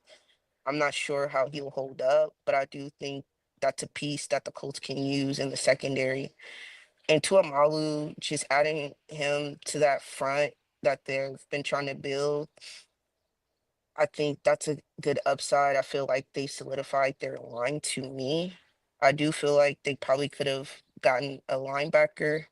I'm not a big fan of their linebackers, but I know a lot of people are, but we'll see what happens with that. But I do think they got a lot of value picks within this draft. And they were second in the division. If you look at it, they were second in the division, and you had a quarterback carousel for real.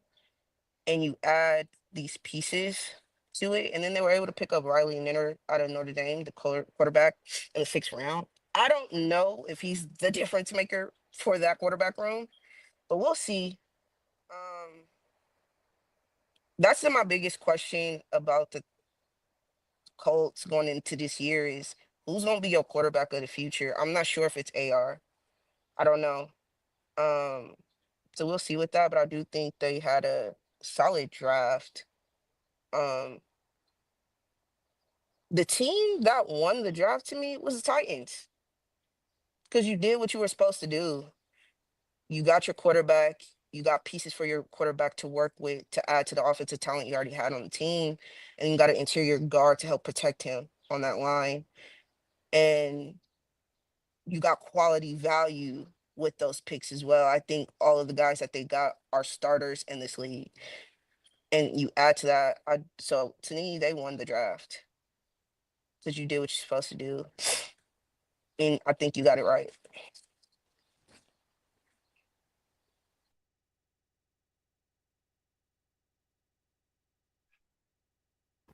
So out of the draft, out of that division, who would you say was the victors? What?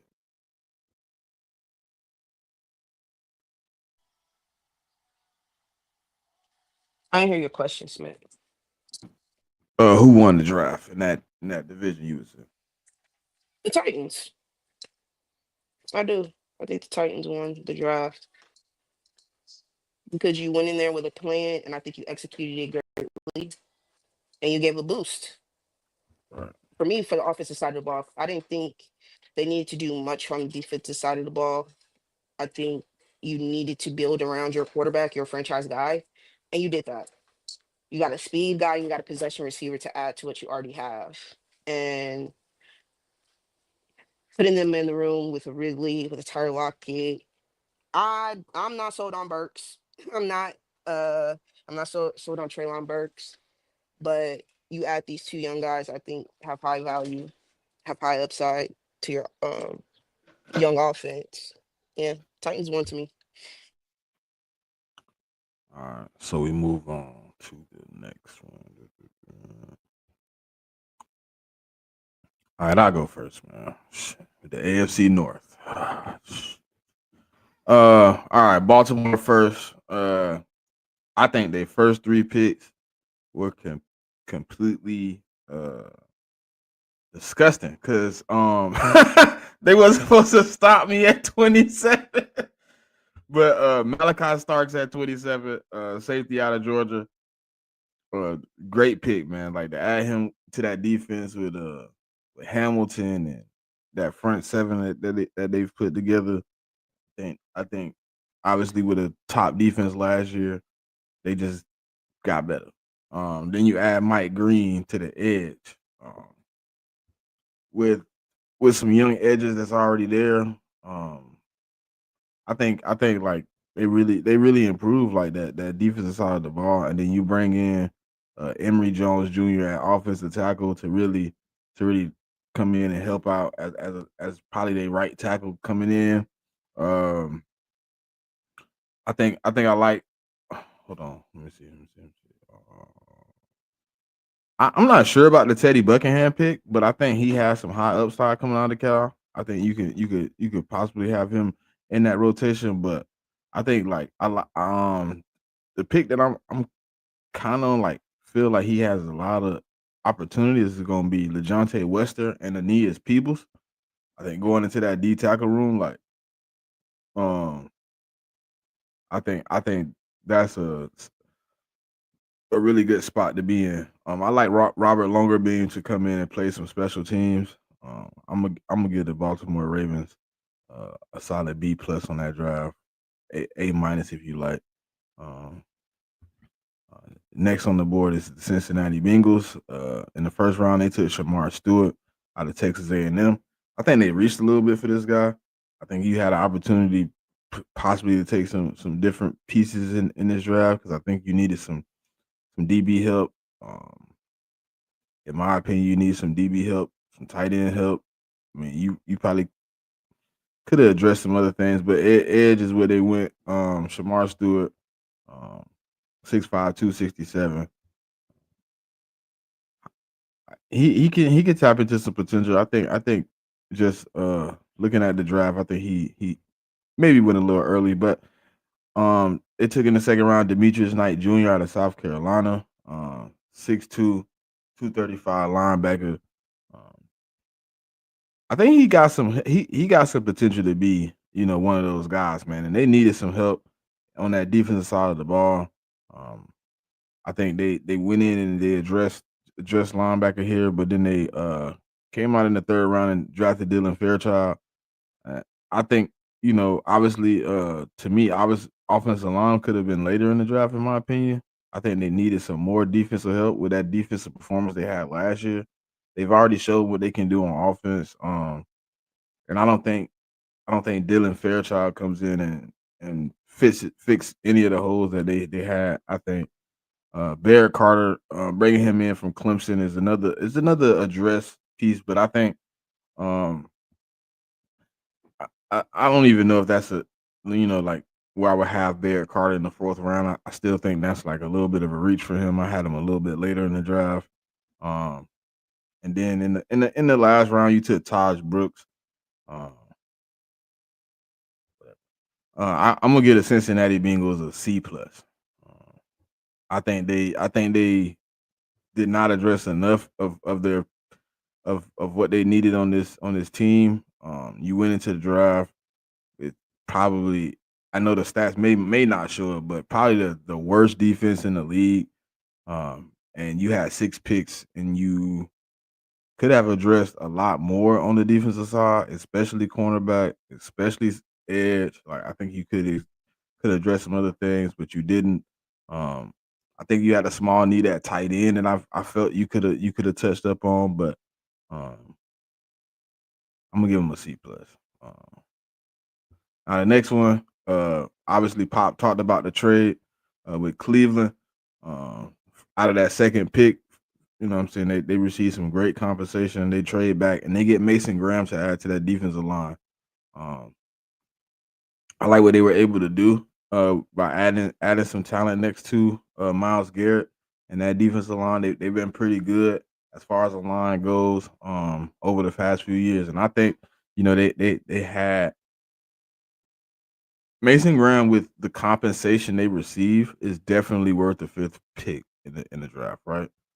People want to complain about who they could have did this with and who they could. I believe Mason Graham at that fifth pick, what was left on the board was to me the best pick for the Browns. I think the next pick is where I believe they could have made a pivot and possibly address either quarterback or receiver.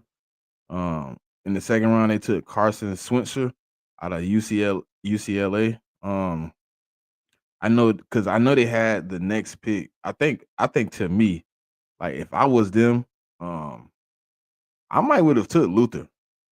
Or I would have took O line, like either O tackle or I would have took a receiver at that point, to pair up with the next pick, Quinshon Judkins out of Ohio State. I think like if you really like tap into that receiver, you got Judy and possibly Burton at receiver with well, you know what I'm saying, with Quinshon Judkins coming in, and then you take Harold Fanning Jr. in the third. I think that's to me a little early for Harold though. Um, because Harold has a big part of his game missing, which is blocking. Um, he's not really tall. He's not really like he's not really fast. He's not really big.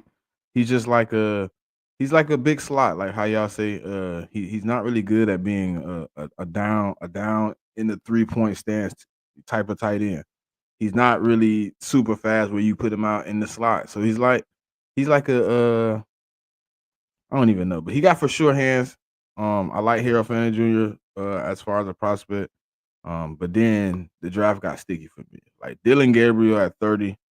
Um, I definitely didn't have Dylan Gabriel in the third round. Um, Even at the end of the third round, I didn't like that pick. I did like that fourth round pick, Dylan Sampson out of Tennessee. I think addressing that running back room with Chubb leaving, with questions about Jerome Ford and his play, you bring in two guys who can fill in that room well. And then with the last pick of the draft, they took Shador Sanders. Um, hey man, I think obviously I don't think he's a fifth round pick, but obviously they took him in the fifth round, so I believe they doubled down on quarterback, which was unnecessary in my opinion. I think with 5 quarterbacks now in that room, 4 if you want to take Deshaun Watson off the board. Um, we'll see how it plays out, but I'm gonna give I'm gonna give the Cleveland Browns a A on that draft with the compensation they received and the pieces they were able to take. I'm gonna give them an A. Next on the board, who I did Raven. I got the Pittsburgh Steelers. Uh, Pittsburgh with the first round pick, they took D tackle Derek Harmon. With all the questions they had surrounding quarterback going into the 21st pick, uh, I think everybody believed they were gonna move and get quarterback at this spot.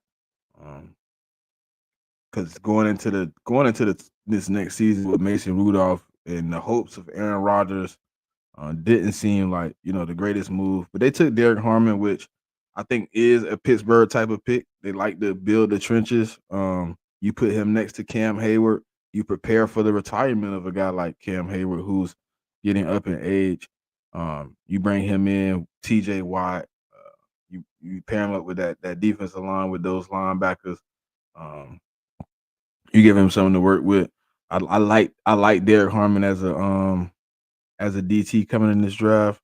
I just think for what Pittsburgh needed to address at that moment, I think they kind of dropped the ball. But I see what they did. I see what they tried to address. So D tackle at then in the third round, because they didn't have a second round pick in the third round, they took Caleb Johnson out of Iowa State. I had really him really high on my board as far as the mix of running backs that they had in this draft, because obviously there was a lot of available running backs, but I think Caleb Johnson, 6'1", 2, what was it, 225, 225, 230. He comes in.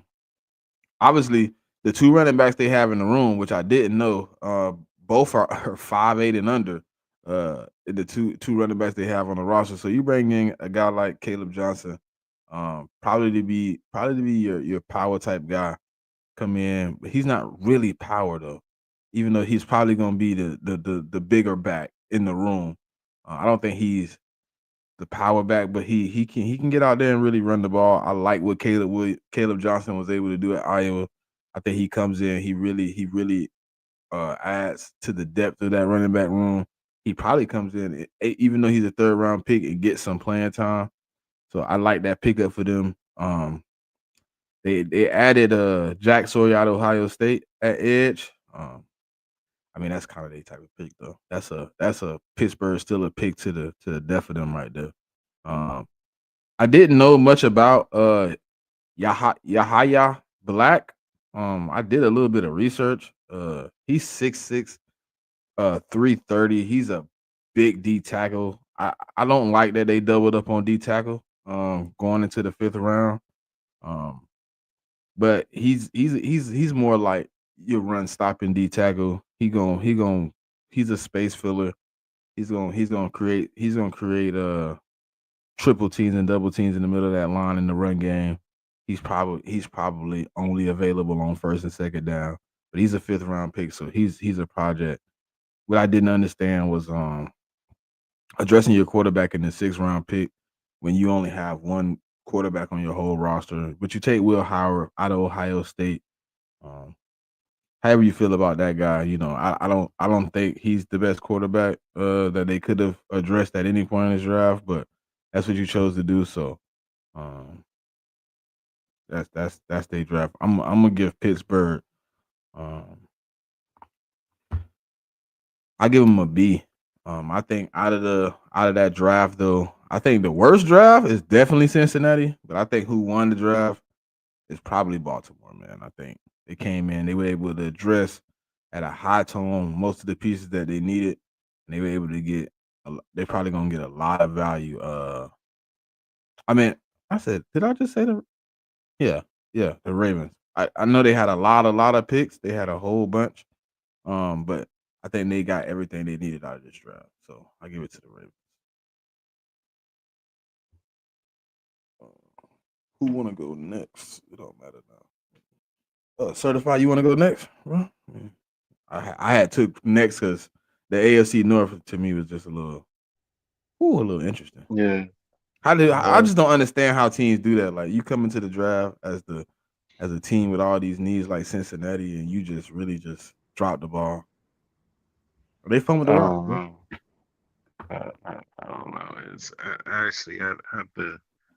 It's it's a few teams that had some good drafts. It's a few teams that I don't know, man. Scratched my head a few times, but so I had the ALC West too. I'm gonna start with the Chargers, man. I like Omarion Hampton at 22. I feel like his ceiling is like a top five running back. He's definitely RB1.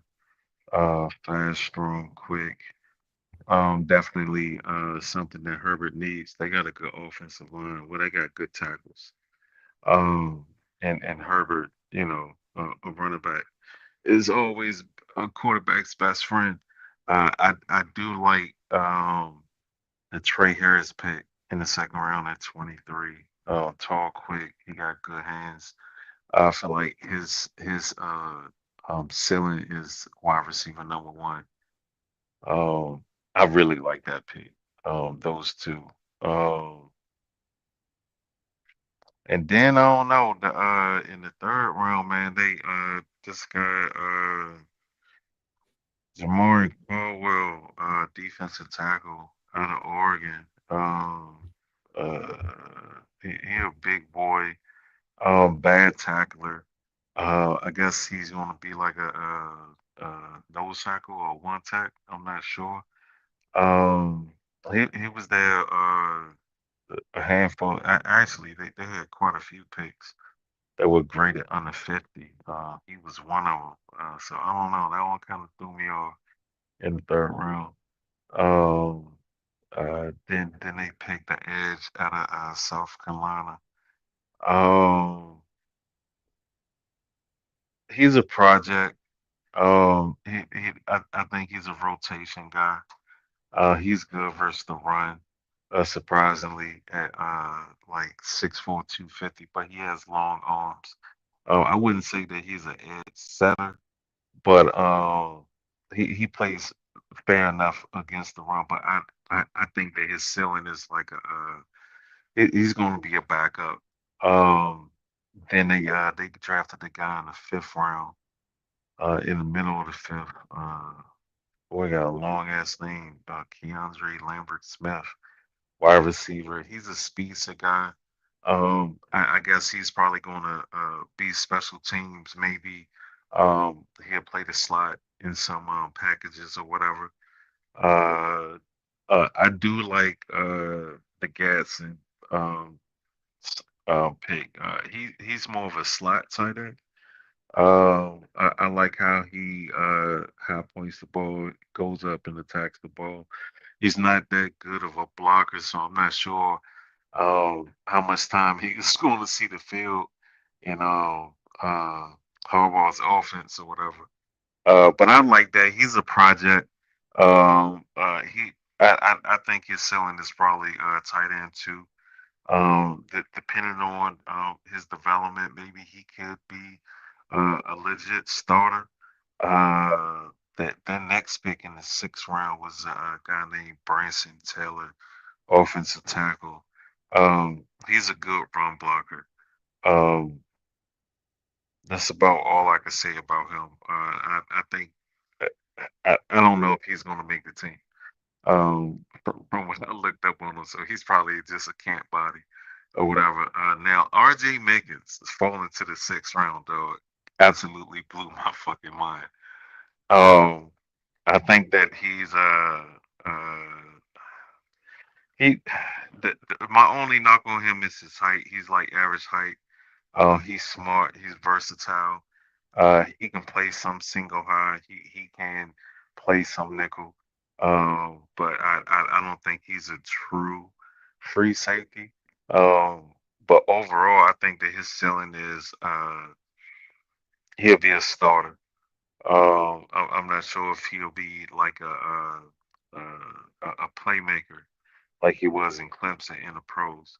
But I think that his ceiling for sure is stall. I think he's a steal at six. I can't believe he fell that far. And that last guy, they picked another safety out of Florida.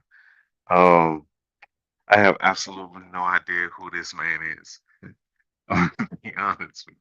I couldn't really find anything out on dude like his height, nothing.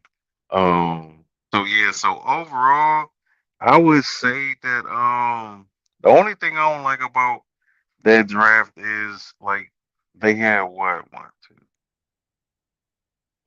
they had 10 picks and only four of them was like rated 50 or higher. But I do like the first what five picks minus the DT dude. Um, so I gave them an A. No, I gave them a B plus. With the potential of being a A. Let me see. Denver. Man, Denver. They started out pretty good. They took Barron, cornerback out of Texas. He is undersized, but I don't know. He's an athlete, man. What what the hell is that? Oh, okay, my bad. I got a notification. Um, yeah, he got good hands. He's fast. I think his ceiling is CV1. Um, I like the RJ Harvey pick. Um, they his rating was only 67. I thought that was a little low. I feel like his ceiling is like a RB1. He's an all around running back. He's fast, he's stocky, he has really good hands. You can motion him out into the slot. I think he's an all around good running back. Um, for what they're doing, I feel like that was a good pick. Um, a bit of a reach though for him. But if they're doing, I don't know, man. That motherfucker, Sean, that's his fucking cool name, man. I keep forgetting his name, Sean Payton. Um, I don't know, man. He's definitely smarter than me because they excelled last year. This Pat Bryant though, wide receiver. Um, I don't know. This one kind of perplexed me a little bit, especially this high in the third round. Average. I mean he's I think he's like 6'2", so I guess he's like entry level tall. Average speed. possession receiver. I think that his ceiling is I don't know, situational possession receiver or whatever. Definitely a project. Not much of an athlete, in my opinion.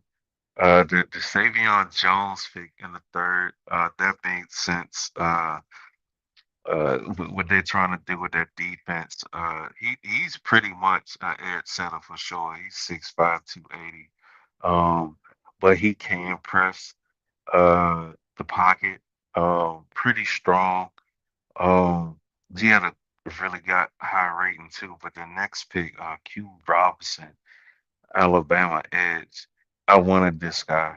Um, I think that his ceiling, if he gets the right mentoring and coaching, oh man, he could be like I don't want to get too crazy with it, but I mean I think he can be an elite pass rusher if he gets developed properly. Their next two picks, I don't know. They picked a punter out of Florida in the sixth round, kind of high too. And then that last pick was tight end out of Utah that I have no idea who this man is. Um, I feel like that draft, even though I like what they've added to that defense, I feel like it was real top heavy. So I gave it a B minus with the potential to be an A. And Kansas City, that first pick was Josh Simmons. It makes sense. Um, but his injury scares me, especially when we got the information about the percentage of the players that come back and actually play football again. But before the injury, man, I mean, I think we can all agree Josh Simmons would probably be the number one rated lineman, area offensive lineman, especially tackle, had he not got injured. I like the so that's a question mark. They gave her a 90 rating, and I'm pretty sure they put in the fact that he was injured in that because I thought that was kind of low. But he is injured, so you got to take that into consideration. The Omar Norman Lots, man, I really like that one. Explosive guy. He's kind of like a smaller. Um, Man, this motherfucker pans out to be what people think he's going to be. Putting him beside Chris Jones.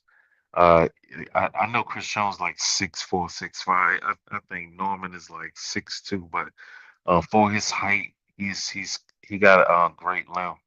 Um, I don't want to say that he's a miniature Chris Jones, but if Spags had said that, I wouldn't argue with him.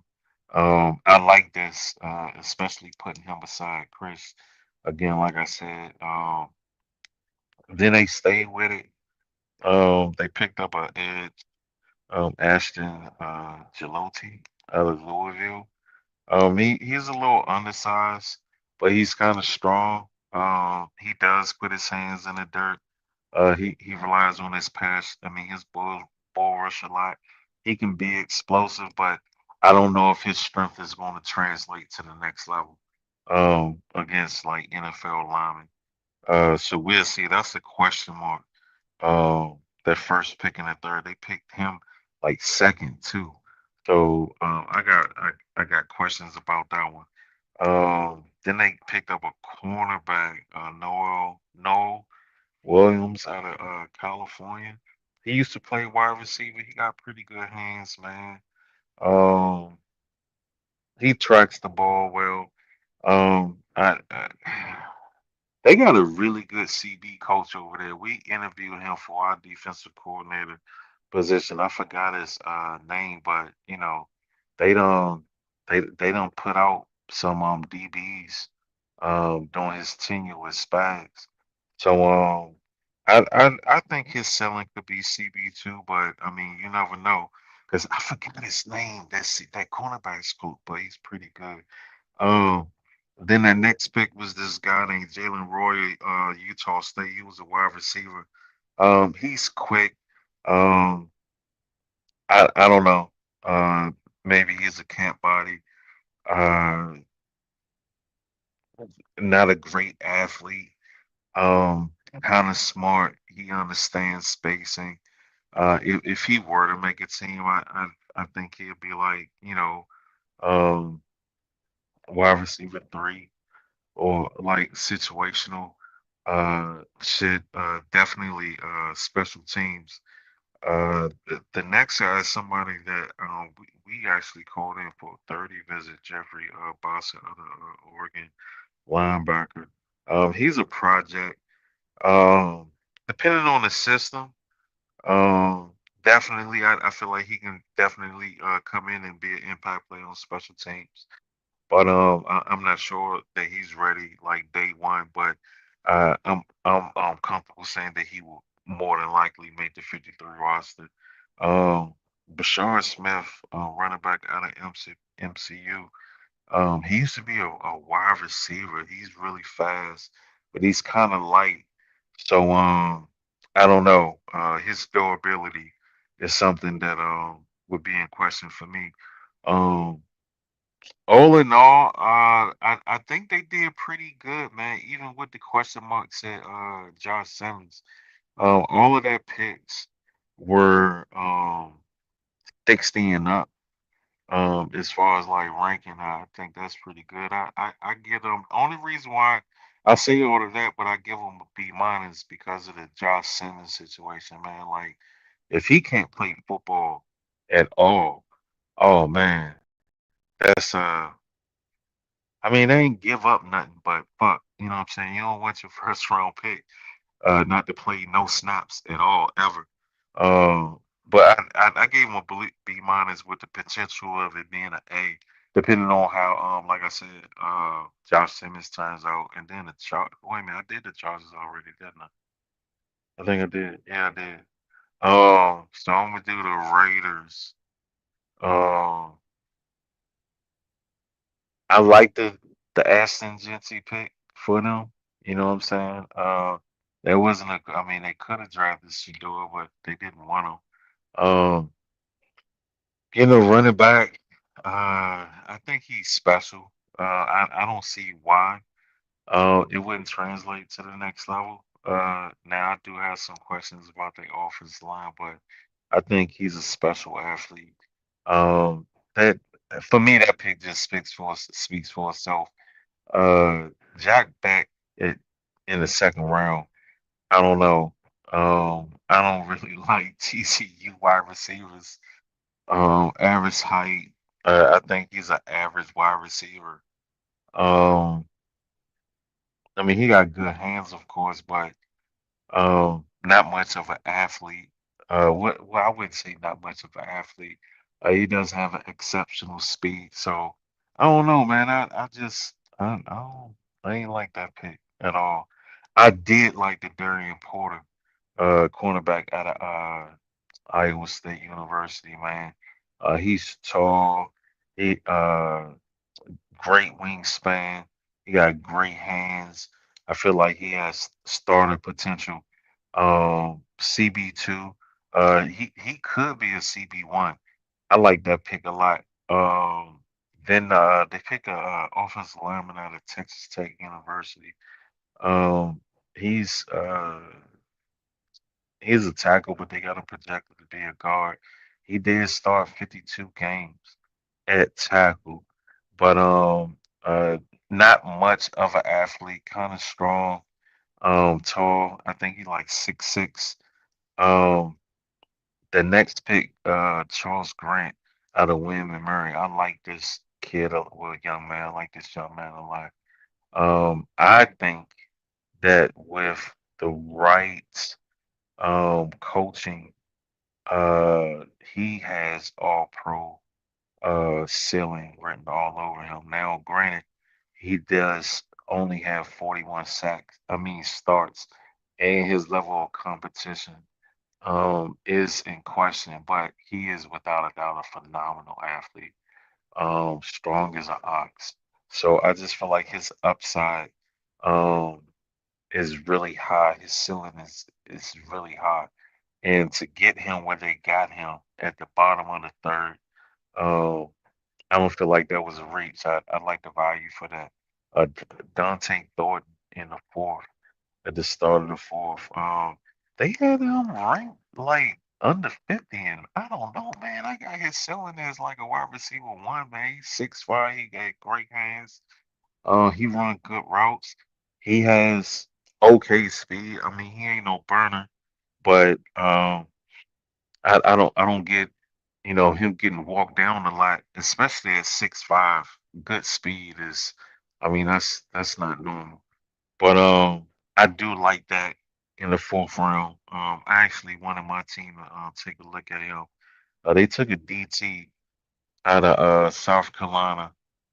He's undersized, twitchy three tech, 6'3", 280. I don't know, maybe a camp body. Um, I'm not sure. I forgot. I had it written down, but I can't find it. It was a few folks still on the board at that spot. So, but again, man, like I said, these motherfuckers smarter than me, so I don't know. But then they doubled up and they took JJ Pegasus out of Ole Miss. I like him a lot. He's a compact, athletic three tech. I feel like his ceiling could be a DT2. He could be a potential day one starter, depending on how camp goes and coaching and everything. Um, then they drafted a wide receiver with that They had three picks in the sixth round. With the second one, they took a guy out of Montana State. Um, I don't know. He had a really low ranking. Um, and I think I don't know. Maybe this is a special teams player, or maybe one of those guys where you need like a system guy. Um, their last pick in the sixth, they drafted Cam Miller, a quarterback, out of North Dakota State. He had a low ranking too. Everything around about him screams out average, man. He's undersized height. He's a little light. I think he's like 210 or some shit like that. He's an average athlete. He has an average arm. I wouldn't say that he's that much of a cerebral player or anything like that. So I'm not sure. I'm not sure why he got drafted at all, to be honest with you. And then Cody Lindenberg, linebacker out of Minnesota. Um, I'm surprised that he fell this far to the seventh round. I thought he would be gone at least like somewhere around the fifth or whatever. I used to draft him a few times when he was available or whatever, but um, what the hell? I'd probably say with development, right now he's probably a special team guy. I don't see why he wouldn't make a 53. I like that pick. All in all, I think they had like 11 picks. Eight of them was ranked 50 or higher. I give it like I really don't like the Jack Bet in the second round. I don't like that at all, and or the Caleb Rogers. So I gave them a B minus with the potential of being an A minus. I know I talked a lot of shit about the Chargers, but I think they won the draft for the AFC West. I'm gonna go with the Chargers.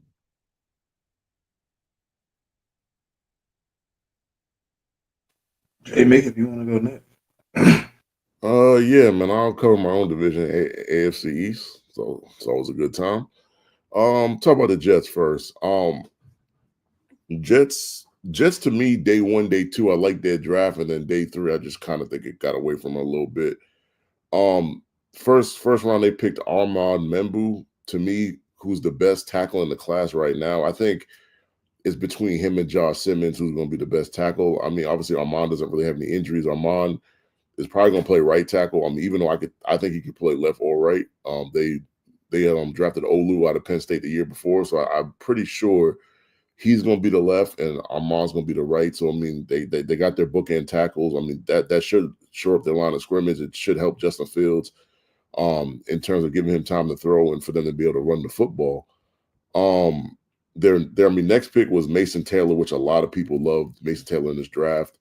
He's going to give you a lot of versatility in terms of the tight end and being able to catch the football. And the Jets, I think the tight end they had, he left and went to the Chargers, so they really had a hole at that spot. And I feel like they filled it with a good player. So I mean, blocking, I mean, he might need to work on the blocking a little bit, but as far as being a pass catcher, I mean, he's going to be extremely unproductive doing that. And then the third pick was Azariah Thomas, the corner out of Florida State. They really needed a second corner. They let go of the DJ Reed. He went to the Lions. And then they signed, I forgot homeboy's name from the Ravens. And then I mean, by drafting Thomas, like Steven, wasn't it Steven? Yeah, Stevens. Yeah, I think by drafting Thomas, they're giving you a sign that Stevens not going to play corner. I mean, they might try to shift him to safety, which is a good idea because that boy was getting cooked at corner last year with the Ravens. So those were the day 1, day 2 picks. I start off day 1, day 2 really strong. Day 3, Arian Smith, a wide receiver out of Georgia. I mean, he's got elite level speed, but he's got stone for hands. I mean, like the boy can't catch. So I mean, he's gonna get separation and all that, but the question is he gonna catch the football? And that's just not a question that I can answer, even though I've watched him for several years at Georgia. I mean, he wasn't making the catches. I mean, maybe the Jets can kind of work on that with him and get his hands better. I personally don't see it. I think they overdrafted him. Like, I don't think he was worthy of a 4th round pick. I mean, I think you could have easily got him in the 5th or 6th round. I mean, to be honest with you, I think he was ranked like 29th out of all the wide receivers. So it's letting you know that he wasn't even really that highly ranked. And like there were other guys in that round that went later. I mean, like that went that round. I can give you a couple examples. So I mean, after Arian Smith, Jalen Lane went to the Redskins, and Jalen Royals went to the Chiefs, and Elick, and like I can't pronounce the boy's last name, but the kid out of Stanford, I mean, he went in that same round, and Jordan Watkins out of Ole Miss went in that same round. So, and I mean, I can even go to the next round. We got Torrey Horton, LaJohntay Wester, Jimmy Horn, Tez Johnson, Ricky White. So there's a number of guys that went after him that I feel like would have been a better pick for the Jets to pick. I mean, guys that are just, their hands are more reliable. They might not be the separator that Arian Smith is, but at the end of the day, I mean, you get as much separated as you want, but if you don't catch the football, I'm not sure what good that does you. Their next pick I like though, Malachi Moore, safety out of Alabama. They also have a need at safety, and I think Malachi Moore, this is good value for him. I mean, I kind of had him going in the 4th round anyways. I mean, to me, he's got the potential to be a really good safety in this league. So I mean, we will see about that. I mean, like the next 2 picks, both out of Miami. I mean, Francisco in the 5th was kind of a reach to me. I mean, I don't love him as a linebacker, but I mean, maybe I mean, maybe they can turn him into something that he wasn't in Miami. And then they also got Tyler Barron. He's an edge. This did fill a need that the Jets have. I mean, like the Jets need a couple more edges on their team. So, I mean, it fills a need per se, but I don't know how good of a player he's really going to be. I mean, so like I said, like day 1, day 2, I feel like the Jets did really, really well. Day 3 was more of a question to me where I'm just not really sure. And I think they could have drafted better players where they drafted Arian Smith and the 2 guys out of Miami, but you kind of got to see how that goes. And then I'll give them a solid B. I mean, because of the first 2 days of the draft and then drafting Malachi Moore. I think those 4 picks are really strong, and they can negate the other 3 picks that might not be as strong. Next, I'm gonna go to the Dolphins. I mean, it's funny because like being in this division, like everyone in the division always says that the Dolphins don't draft the trenches properly. And I think this draft they took a different approach. I mean, like a lot of the last couple of years, like they're drafting a lot of speedy skill guys, which I mean, it's not a bad thing. I mean, like your team does need speed and skill guys, but I mean, it's what everybody says. Like you win the game of football in the trenches. And I feel like they really went after that. In their like first 3 picks. First pick was Kenneth Grant. A lot of people high on Kenneth Grant. And I myself, I'm high on Kenneth Grant. I mean, like I mean, you can make the argument that like Kenneth Grant is the second best DT in the draft. I mean, some people will say Walter Nolan is the second best, and some people say Kenneth Grant. I don't think you're wrong either way. I mean, Kenneth Grant is really going to help their run defense, and I mean, I'm trying to shore that up. And so I really love the pick. I mean, some people at the time were saying it was kind of high, but I mean, if they didn't draft him there, they weren't going to get him. So I think it was a good pick, and like I think it's really going to strengthen the trenches on that defense. Next pick, they traded up right in front of the Patriots to take Jonah Salanovea. I think that's how you pronounce his name. Guard out of Arizona. And I feel like he's gonna like he's gonna be one of the better guards in this draft. He did play tackle. He played right tackle, left tackle, and right guard in college. So I mean, he tested really good at the combine. And I like this kid's feet, and I like his hand placement, and I feel like he's going to be a really good guard in the league. And I thought this was another solid pick. Next, they went back to the defensive side of the ball, and they drafted Jordan Phillips, D tackle out of Maryland. And I mean, like the one thing I could say about him is that like he's got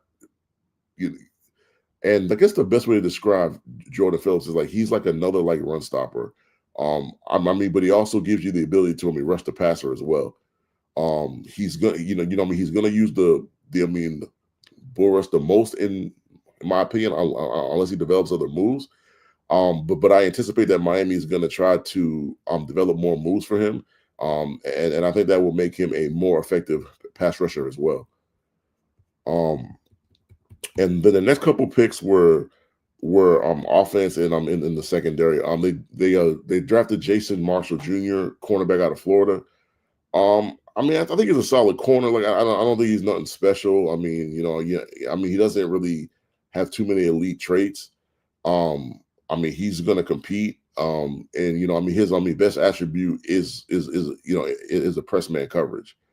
And then that's something that the Dolphins can use because I think a couple years ago they drafted Cam Smith out of Ole Miss, and that really hasn't worked out too well for them. So I mean they kind of need another corner that's going to be able to play man coverage better than Cam is currently.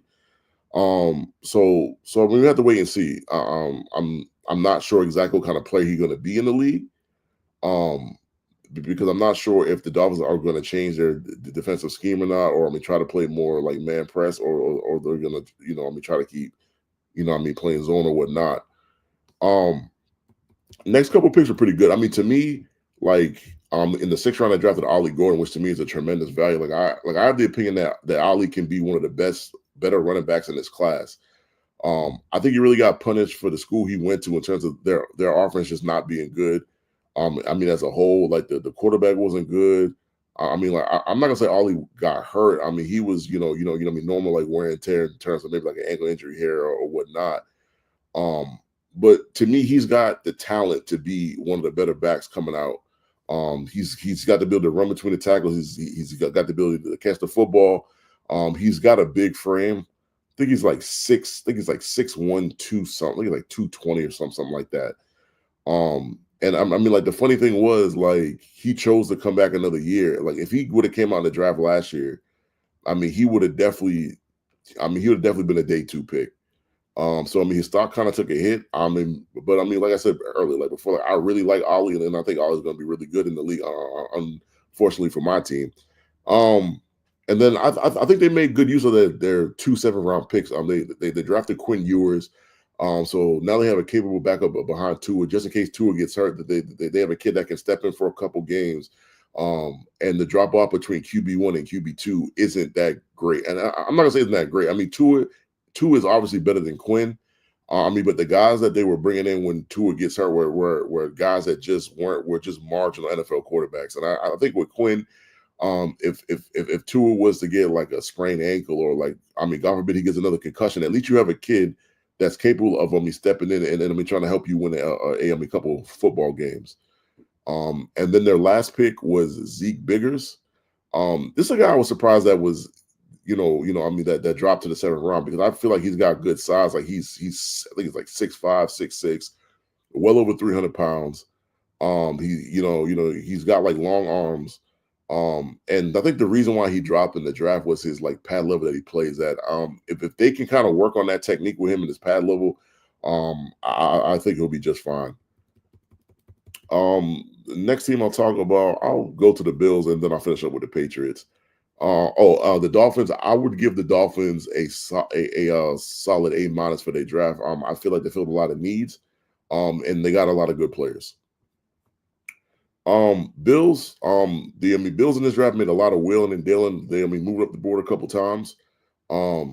With their first round pick, they drafted Maxwell Harrison. I mean, to me, he's a top 4 corner in the draft. The issue in this draft is that a lot of these corners that people had to go high, like they had injury concerns. And I believe Maxwell had a couple injuries in his final season in college, but he's definitely a solid corner.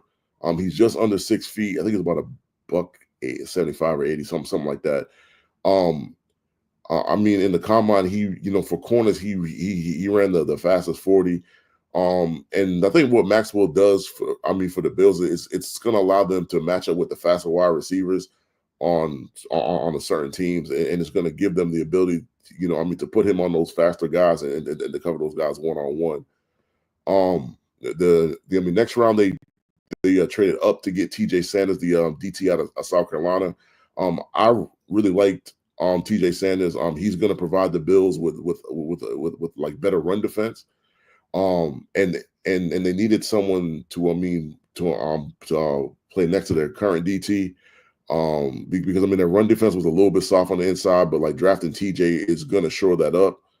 I'm not sure if they're going to play him as a 2-gap player or just a 1-gap player, but he can do both. So I really like that pick for them in terms of trying to shore up their run defense.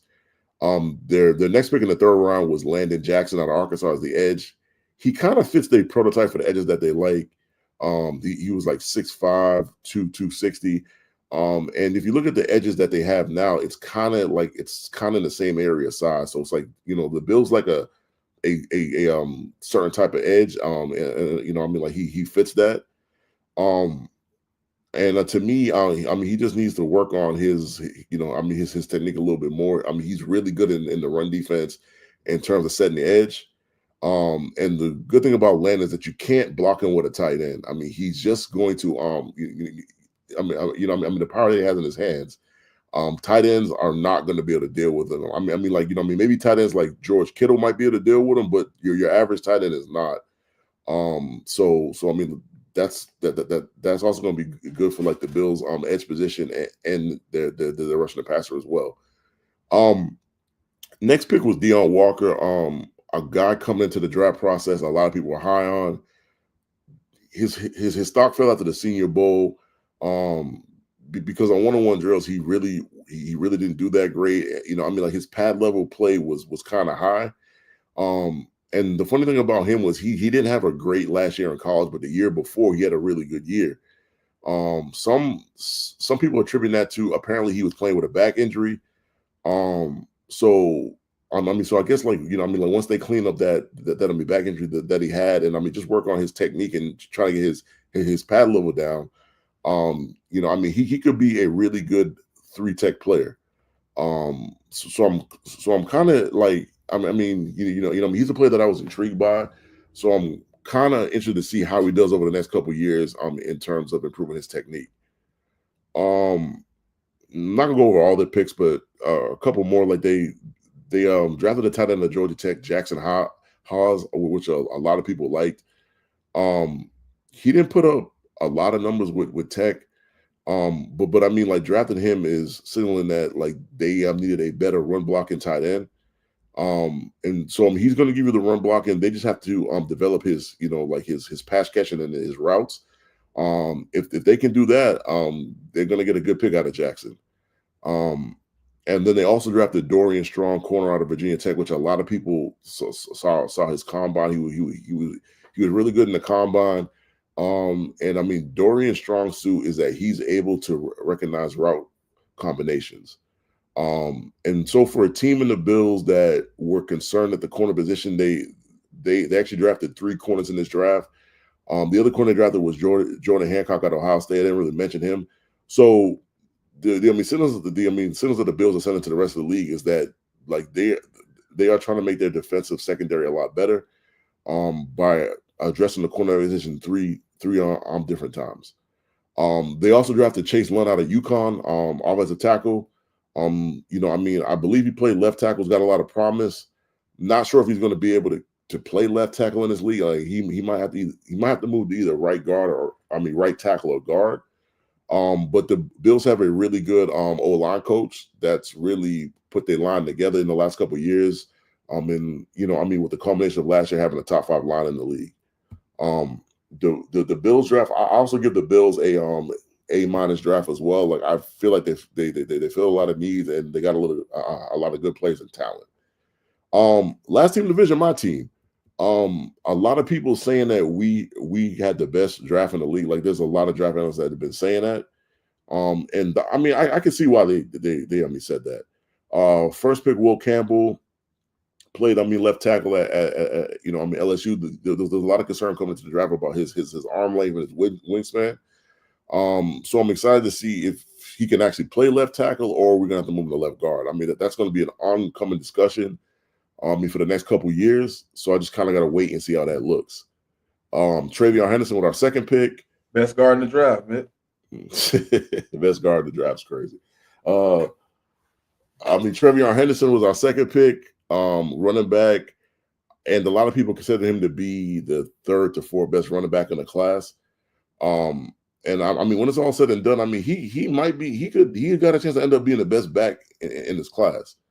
I'm not going to stamp him that because you got guys, you got guys like Judkins and Hampton and Genty. So there's going to be a healthy competition for this draft class to say who is the best running back in this class. I love, his explosiveness. He has the capability to be a home run hitter. He is the best blocking running back in this class. And I don't think there's much argument on that in terms of his run blocking prowess. My only thing about this pick is like I believe they wanted to draft Jaden Higgins, but Jaden Higgins went 34 to the Texans, so he wasn't there. But I also believe that they wanted to draft Jonah, out of Arizona, but the Dolphins traded right in front of us and drafted him. So the consolation was Travion Henderson, which is not a bad consolation prize. Next pick was Kyle Williams. I like Kyle Williams. I don't love Kyle Williams. Like I feel like there were other wide receivers that they could have drafted in this spot. But like Jalen Noel out of Iowa State. Like I feel like they could have drafted him. He was there. They chose Kyle Williams over him. So it's going to be an interesting discussion the next 3 or 4 years to see if they're right or not. That's something that I'm gonna look forward to and going back to. Next pick that we had was Jared Wilson, center out of Georgia. We had a need because he could play center or guard. We got a stockpile of guards. And we signed the Viking center Bradbury, who was one of the worst pass blocking centers in the league. So I actually like the pick. It's a chance to strengthen our offensive line. Like I said, we already took Will Campbell in the first round. Jared Wilson, if he's what he's projected to be, he could really shore up our center position. For the next 8 to 10 years. So I really can't be mad at that. Then we drafted Craig Woodson, safety out of California. Craig Wilson has the ability to be our center fielder. We have a good safety room already, but a lot of our safeties are just box safeties. From Kyle Duggar to Peppers. And they're really good at what they do, but we just did not have a we did not have a center fielder. And I feel as if Craig Woodson can be that for us. He's given us something that we don't have. So I'm interested to see what he can become. Got a couple other picks that were value picks, like Joshua Farm out of Florida State DT, which we need a good rotation there. We also drafted Braden Swinson, the edge out of LSU, who fell. Like, I didn't expect him to be in the 5th round. I like both of these picks. We showed up our D line in free agency, but we're also adding younger pieces in the draft to give us a much better end rotation at the D tackle and the edge position, which I don't mind. We took the kicker out of Miami. We need a kicker because our current kickers are free agents. So drafting a kicker in the 6th round, I really don't have no beef with that. And then the 7th, we had 3 picks. Drafted Marcus Bryant. Who was a kid that played opposite of Membu. I like it as a more of a developmental piece in terms of tackle. You can always use a tackle in the pipeline to develop. So I don't have an issue with that. Drafted a long snapper because like a couple of days after the draft, we released our long snapper. Don't really have an issue with it because we got cheaper at the position. Because I think our long snapper was one of the highest paid in the league. So if you can get cheaper at a position and get the same production, I really don't have an issue with it. And our last pick was Mr. Irrelevant, Kobe Minor. He's a corner out of Memphis. I don't know a lot about him. Like, the only thing I know is that he played 3 years at Texas Tech. He had 1 season at Indiana and then another season at Memphis. So he played a combined 5 years in college. From what I understand, he's a really good run defender as a corner. But I believe we drafted him just to play special teams. I'd give the Patriots an A- as well. I would have given him an A, but like I said, like if they would have drafted Jalen Noel instead of Kyle Williams, I definitely would have given him an A for that. So in AFC East for me, so obviously, I gave the Dolphins, the Bills, and the Patriots the same grade, all A-. I'm gonna go with my team. Because the consensus and like the media in terms of like draft analysts is that we had the best draft in the division. I could say we did, or I could say the Dolphins did. I think it's pretty close. But I'll give it to the Patriots. All right, Pop, your division live, NFC South.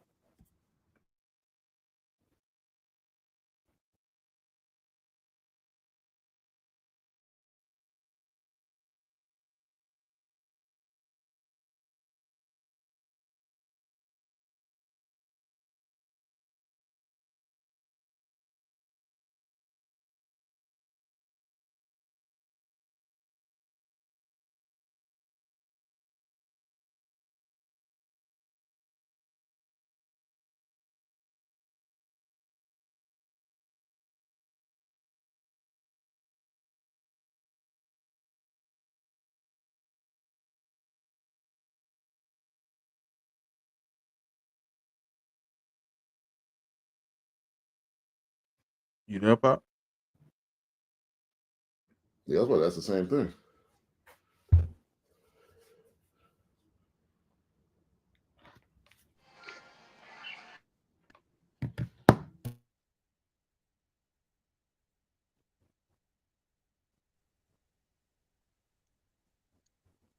I think she stepped away from her phone.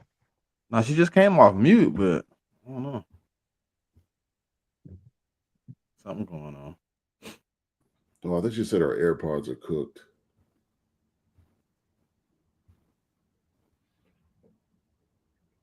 She says, yeah. She says she can hear us, but and we just can't hear her.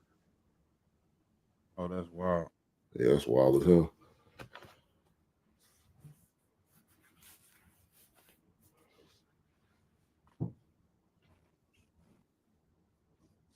Sorry, guys, for the technical difficulties, man. Shit happens.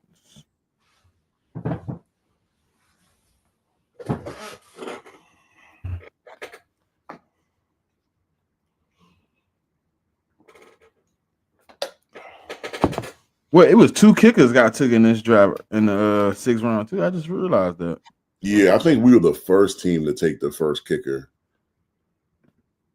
I mean, yeah, like I was saying, like, no, I was just gonna say, like, I mean, like, as long as we're not taking kickers in the 4th round, like, I really ain't got no problem with it. Yeah, the Ravens took a kicker too. Might say a little bit about their kicker. You know what I mean? Lifespan. Look, well, I mean, yeah, they got going through some legal issues right now, man. So I kind of understand that. Like, they want to prepare in case he's suspended or they decide to cut him.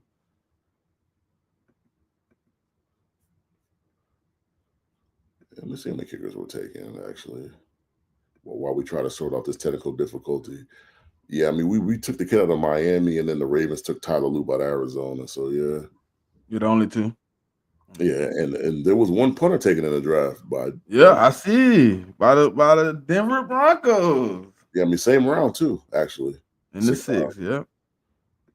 Oh, and the long snapper in the 7th. Jesus. Yeah, I mean, we definitely took the long snapper in the 7th, but like I was a 7th round pick at the end, so I really ain't got no problem with it. Trying to see any other special teamers. No, that was it. Punter, kicker, place kicker, punter. Yeah. Can y'all hear me? Yeah. Yeah. Y'all can hear me now? Yeah. Yep. Yeah, I had to. I don't know what the fuck going on with my phone, but yeah, I had to just disconnect twice. All right, the Panthers. You got Tech. I think that's a big boost for Bryce Young. You give him weapons to see what he can give you. Maybe that benching woke him up. I thought he needed that. I thought it was a wake up call. Like, yo, this is not a given. You can always get sacked. You can always get moved off the team. And he played pretty well the last like 7, 8 games. And you add Ted to that room, I think that's solid. He's a possession guy. He's big. He's physical. He's that X receiver that you don't have. We'll see what Leggett gives you this year. I wasn't like a big fan of his plays. He had a lot of concentration drops, in my opinion. So we'll see. But you got Ted. Then they also get Trevor Etienne, I believe, in like round 5 or 4 or 5. And I think that's a really good pick for them just because both their running backs did go down with season ending injuries. Um and you need a boost in that running back room. And they also were able to get Rico Dowdle from the Cowboys. So you got a nice little running back room right there. But the biggest need for the Panthers going into this draft was defense, and I believe they got great value. But Nick Gordon out of A&M, Princely, I don't know how to pronounce his name, out of Ole Miss, 2 edge players, I think give you what you don't have, what you lacked.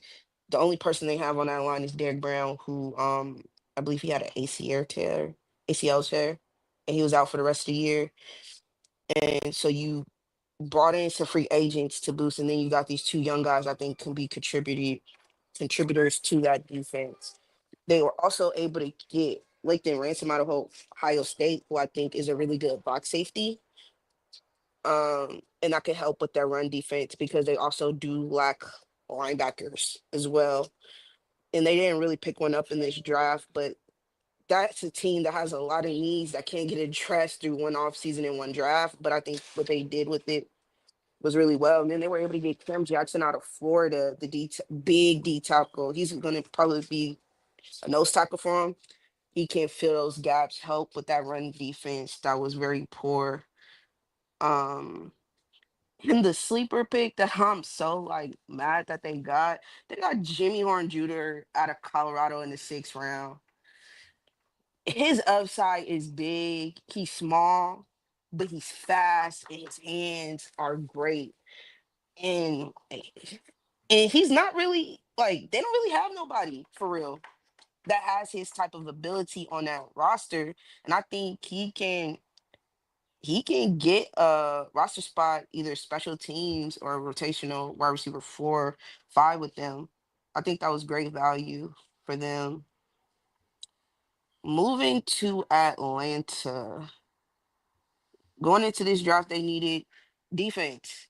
They haven't been able to get the edge position right.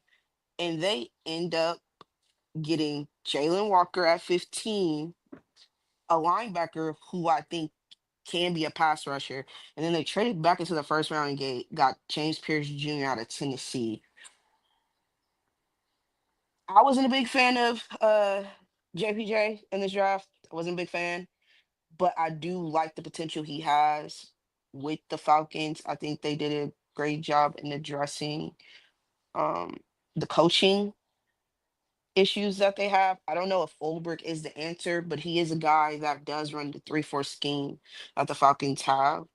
And I think getting players that can fit that scheme works. So we'll see how that plays out. And then they were able to get Xavier Watts in the third round and Billy Bowman in the fourth. Xavier Watts, his versatility at the safety position is something that they desperately needed on the opposite side of Jesse Bates. And you pair him with Jesse Bates, and I think you got a really nice second safety tandem right there. You can move both those guys around in the backfield and in the secondary and get great production. And then Billy Bowman, to me, he's more of a box safety, potential nickel, and they need that as well. You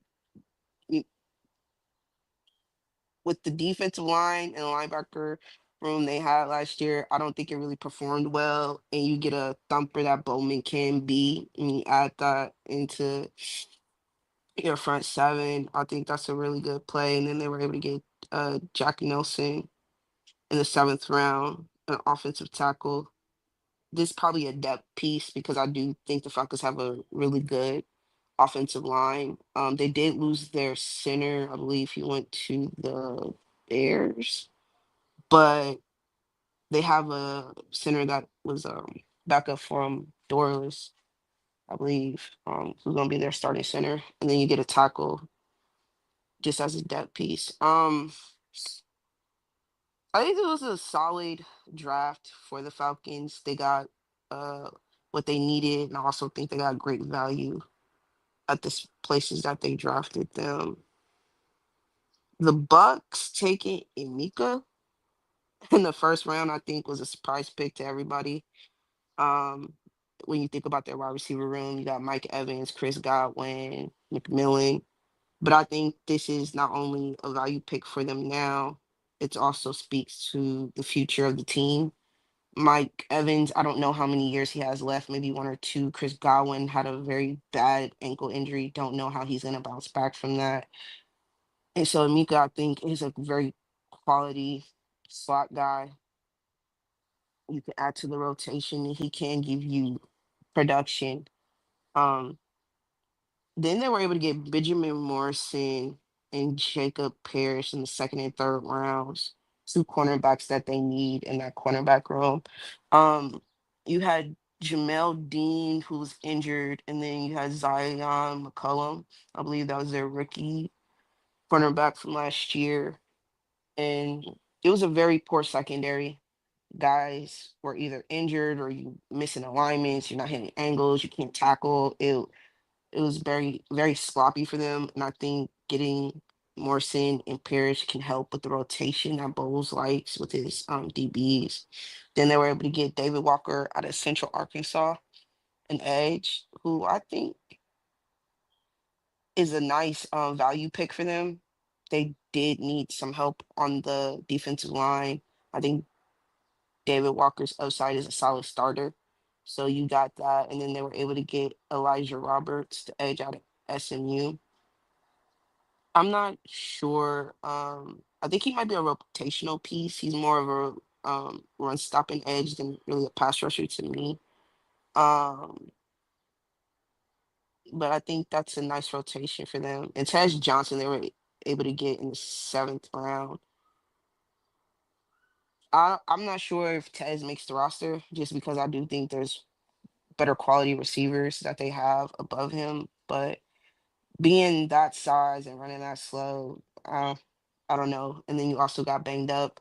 We'll see how that works out for him. But overall, I think this was a solid draft for the Bucks. They didn't really need much. I think you just, but they addressed what they did need, especially with corner and edge. Them not getting linebacker though, that's kind of confusing to me, especially when you don't really have anyone outside of Levante on the team. You've been trying to find that linebacker and you haven't been able to hit, but maybe Bowles knows his roster better than I do, so we'll see if they'll be able to create something with that. The Saints. You get Kelvin Banks Jr.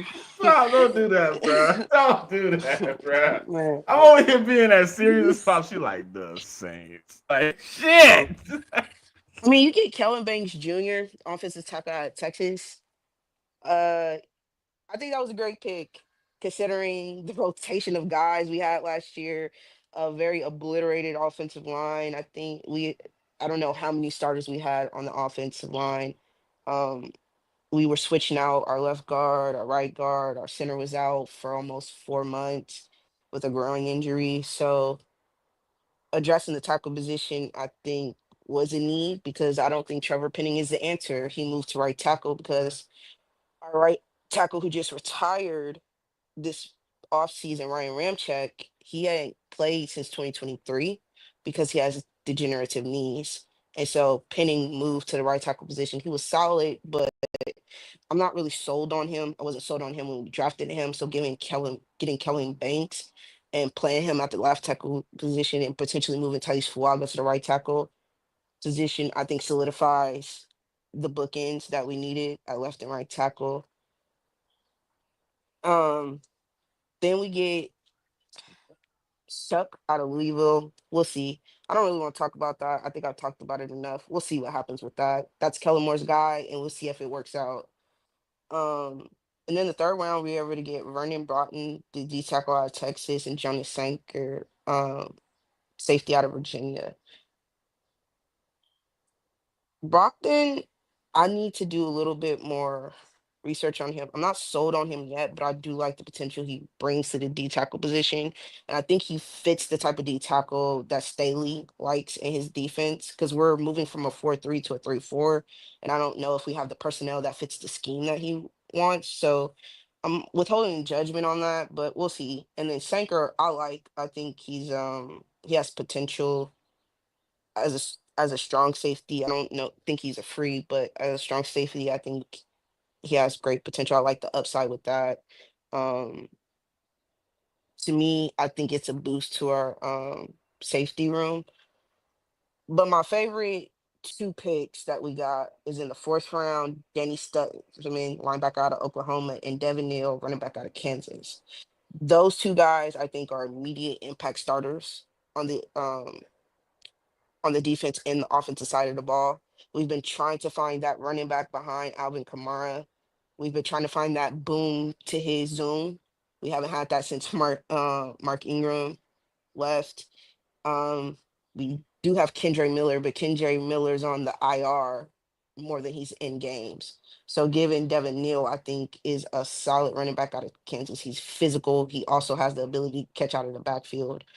Um, I like his impact on the team as well. We did get a cornerback, Quincy Riley, a cornerback out of Louisville. I don't really know about him.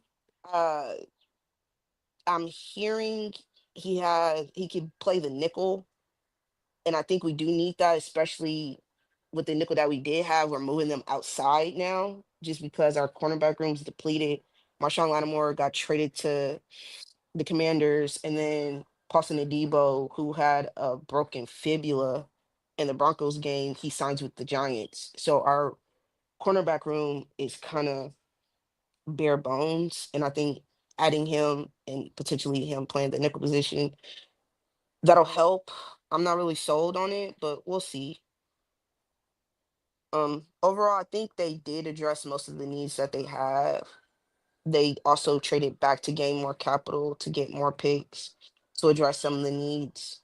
Um, my only problem is you didn't get an interior guard. We need a left guard.